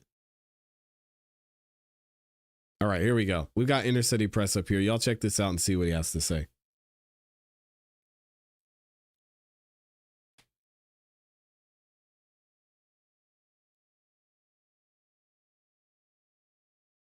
Matthew Russell Lee, Inner City Press. We're midway through, one hopes, the sentencing of Sean Diddy Combs. Today, Friday, October 3rd, Southern District Court, New York Courthouse behind me. This was a walk that we used to take during the trial, but we'll do it today. We'll be resuming. What's happened this morning? Well, the judge dealt with the sentencing guidelines. He turned down a number of government enhancements, but still it arrived at a hefty guideline. But he also said it's just advisory. Government wants 11 years. Diddy wants time served. What happened after that? Well, Christy Slavic laid it on. She said this is not a typical Mann Act case, and I think most explosively, she said Diddy has already set up speaking engagements in Miami for next week. That's wild. And called it hubris. She also said that Mia, the victim who testified at trial, the person who testified at trial as Mia, would not testify, due in large part to a letter that from the defense that she called bullying. And the judge seemed to agree. He said it was inappropriate, don't do it again. But it's unclear when it could happen again, given that this is the sentencing. In any event, unless there's a resentencing, of course. Then we had, in no particular order, there's going to be a reverend doctor, and maybe a reentry person testifying. But Nicole Westmoreland spoke about Diddy as an icon. She seemed to cry a couple of times, or sob. I just ran into somebody who said he didn't believe it. I don't know. She's a fine lawyer. She did some great cross-examining. She's great. I don't know if that was necessary. I don't know if maybe she couldn't help it. I don't know. The kids spoke, and there were some tears. It seemed genuine. Not for me to say. Driscoll spoke. Driscoll, Alexander Shapiro's partner, one of her partners, Driscoll, spoke about comparing it to various cases, including that of Dylan Jordan. We covered that case. He was a movie director charged with running a prostitution ring and also raping somebody. He got 60 months, but that was the maximum he could get given the plea agreement. Barely. So I don't know. We did something on the side. We did a little extra about Dylan Jordan. 5 years. Driscoll said he's read all 900 Mann Act cases that are available in Pacer.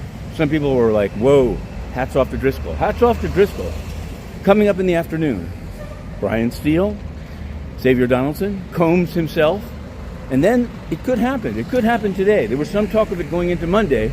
It's going to be close, but I can't see how 3 speakers, well, it depends how the Reverend Doctor, the reentry guy, I don't know if it's necessary. He's going to really be up to Judge Subramanian if he wants to get it done today. And of course, the sentence itself is totally up to Judge Subramanian. We're halfway through, and we're live tweeting. And this now is the scene. I'll show it from afar because it's going to be, getting through it is going to be something else. We've got cameras on one side of the street. We've got a crowd in front of the building. We've got a CBS car here. But we'll end it right here. We're heading back in. Inner City Press. Shout out to Inner City Press. Y'all, please go make sure you support this man. He is doing some amazing work. Go to his channel. Make sure you check him out over on X. Absolutely going crazy. And we've heard a lot of content from him throughout the day. So I will drop a link to his Instagram and to his X account in the description so y'all can go over there and check him out. Let me know what you think about this in the comments and in the chat. I wonder if we'll have a verdict. Or not a verdict. I wonder if we'll have the sentencing today. If it goes into Monday, we'll be here to report on it. Shout out to the game, man. We still got over 3,000 of y'all in here. Thank you to everybody who liked the video. If y'all could, please make sure you like the video on your way out. Subscribe, hit the notification bell so you don't miss any time we go live. A special thank you to everyone who dropped the super chat. Big shout out to Les Cleaver in there, Slim Life, CPE. Shout out to Wendy. We had 2 Flight in there as well. We had Jan was in there. Shout out to Mr. Brown, the big dog, Jay Money. We had D in the building. And then, of course, my awesome, amazing Amy. Thank you to everyone that supported today. We're going to be back here on Monday. And if Diddy doesn't get sentenced until Monday, we'll be covering that along with a bunch of other stuff. When it comes to the poll, finally, in closing, it looks like we finally got our solution, or we probably got our answers to this poll. I asked you all, what do you think, or how much time do you think Diddy will have to serve? And we've got the results here. So it's looking like, if I could get it to show up, give me a second. We got all that build up and it's not showing. Here we go.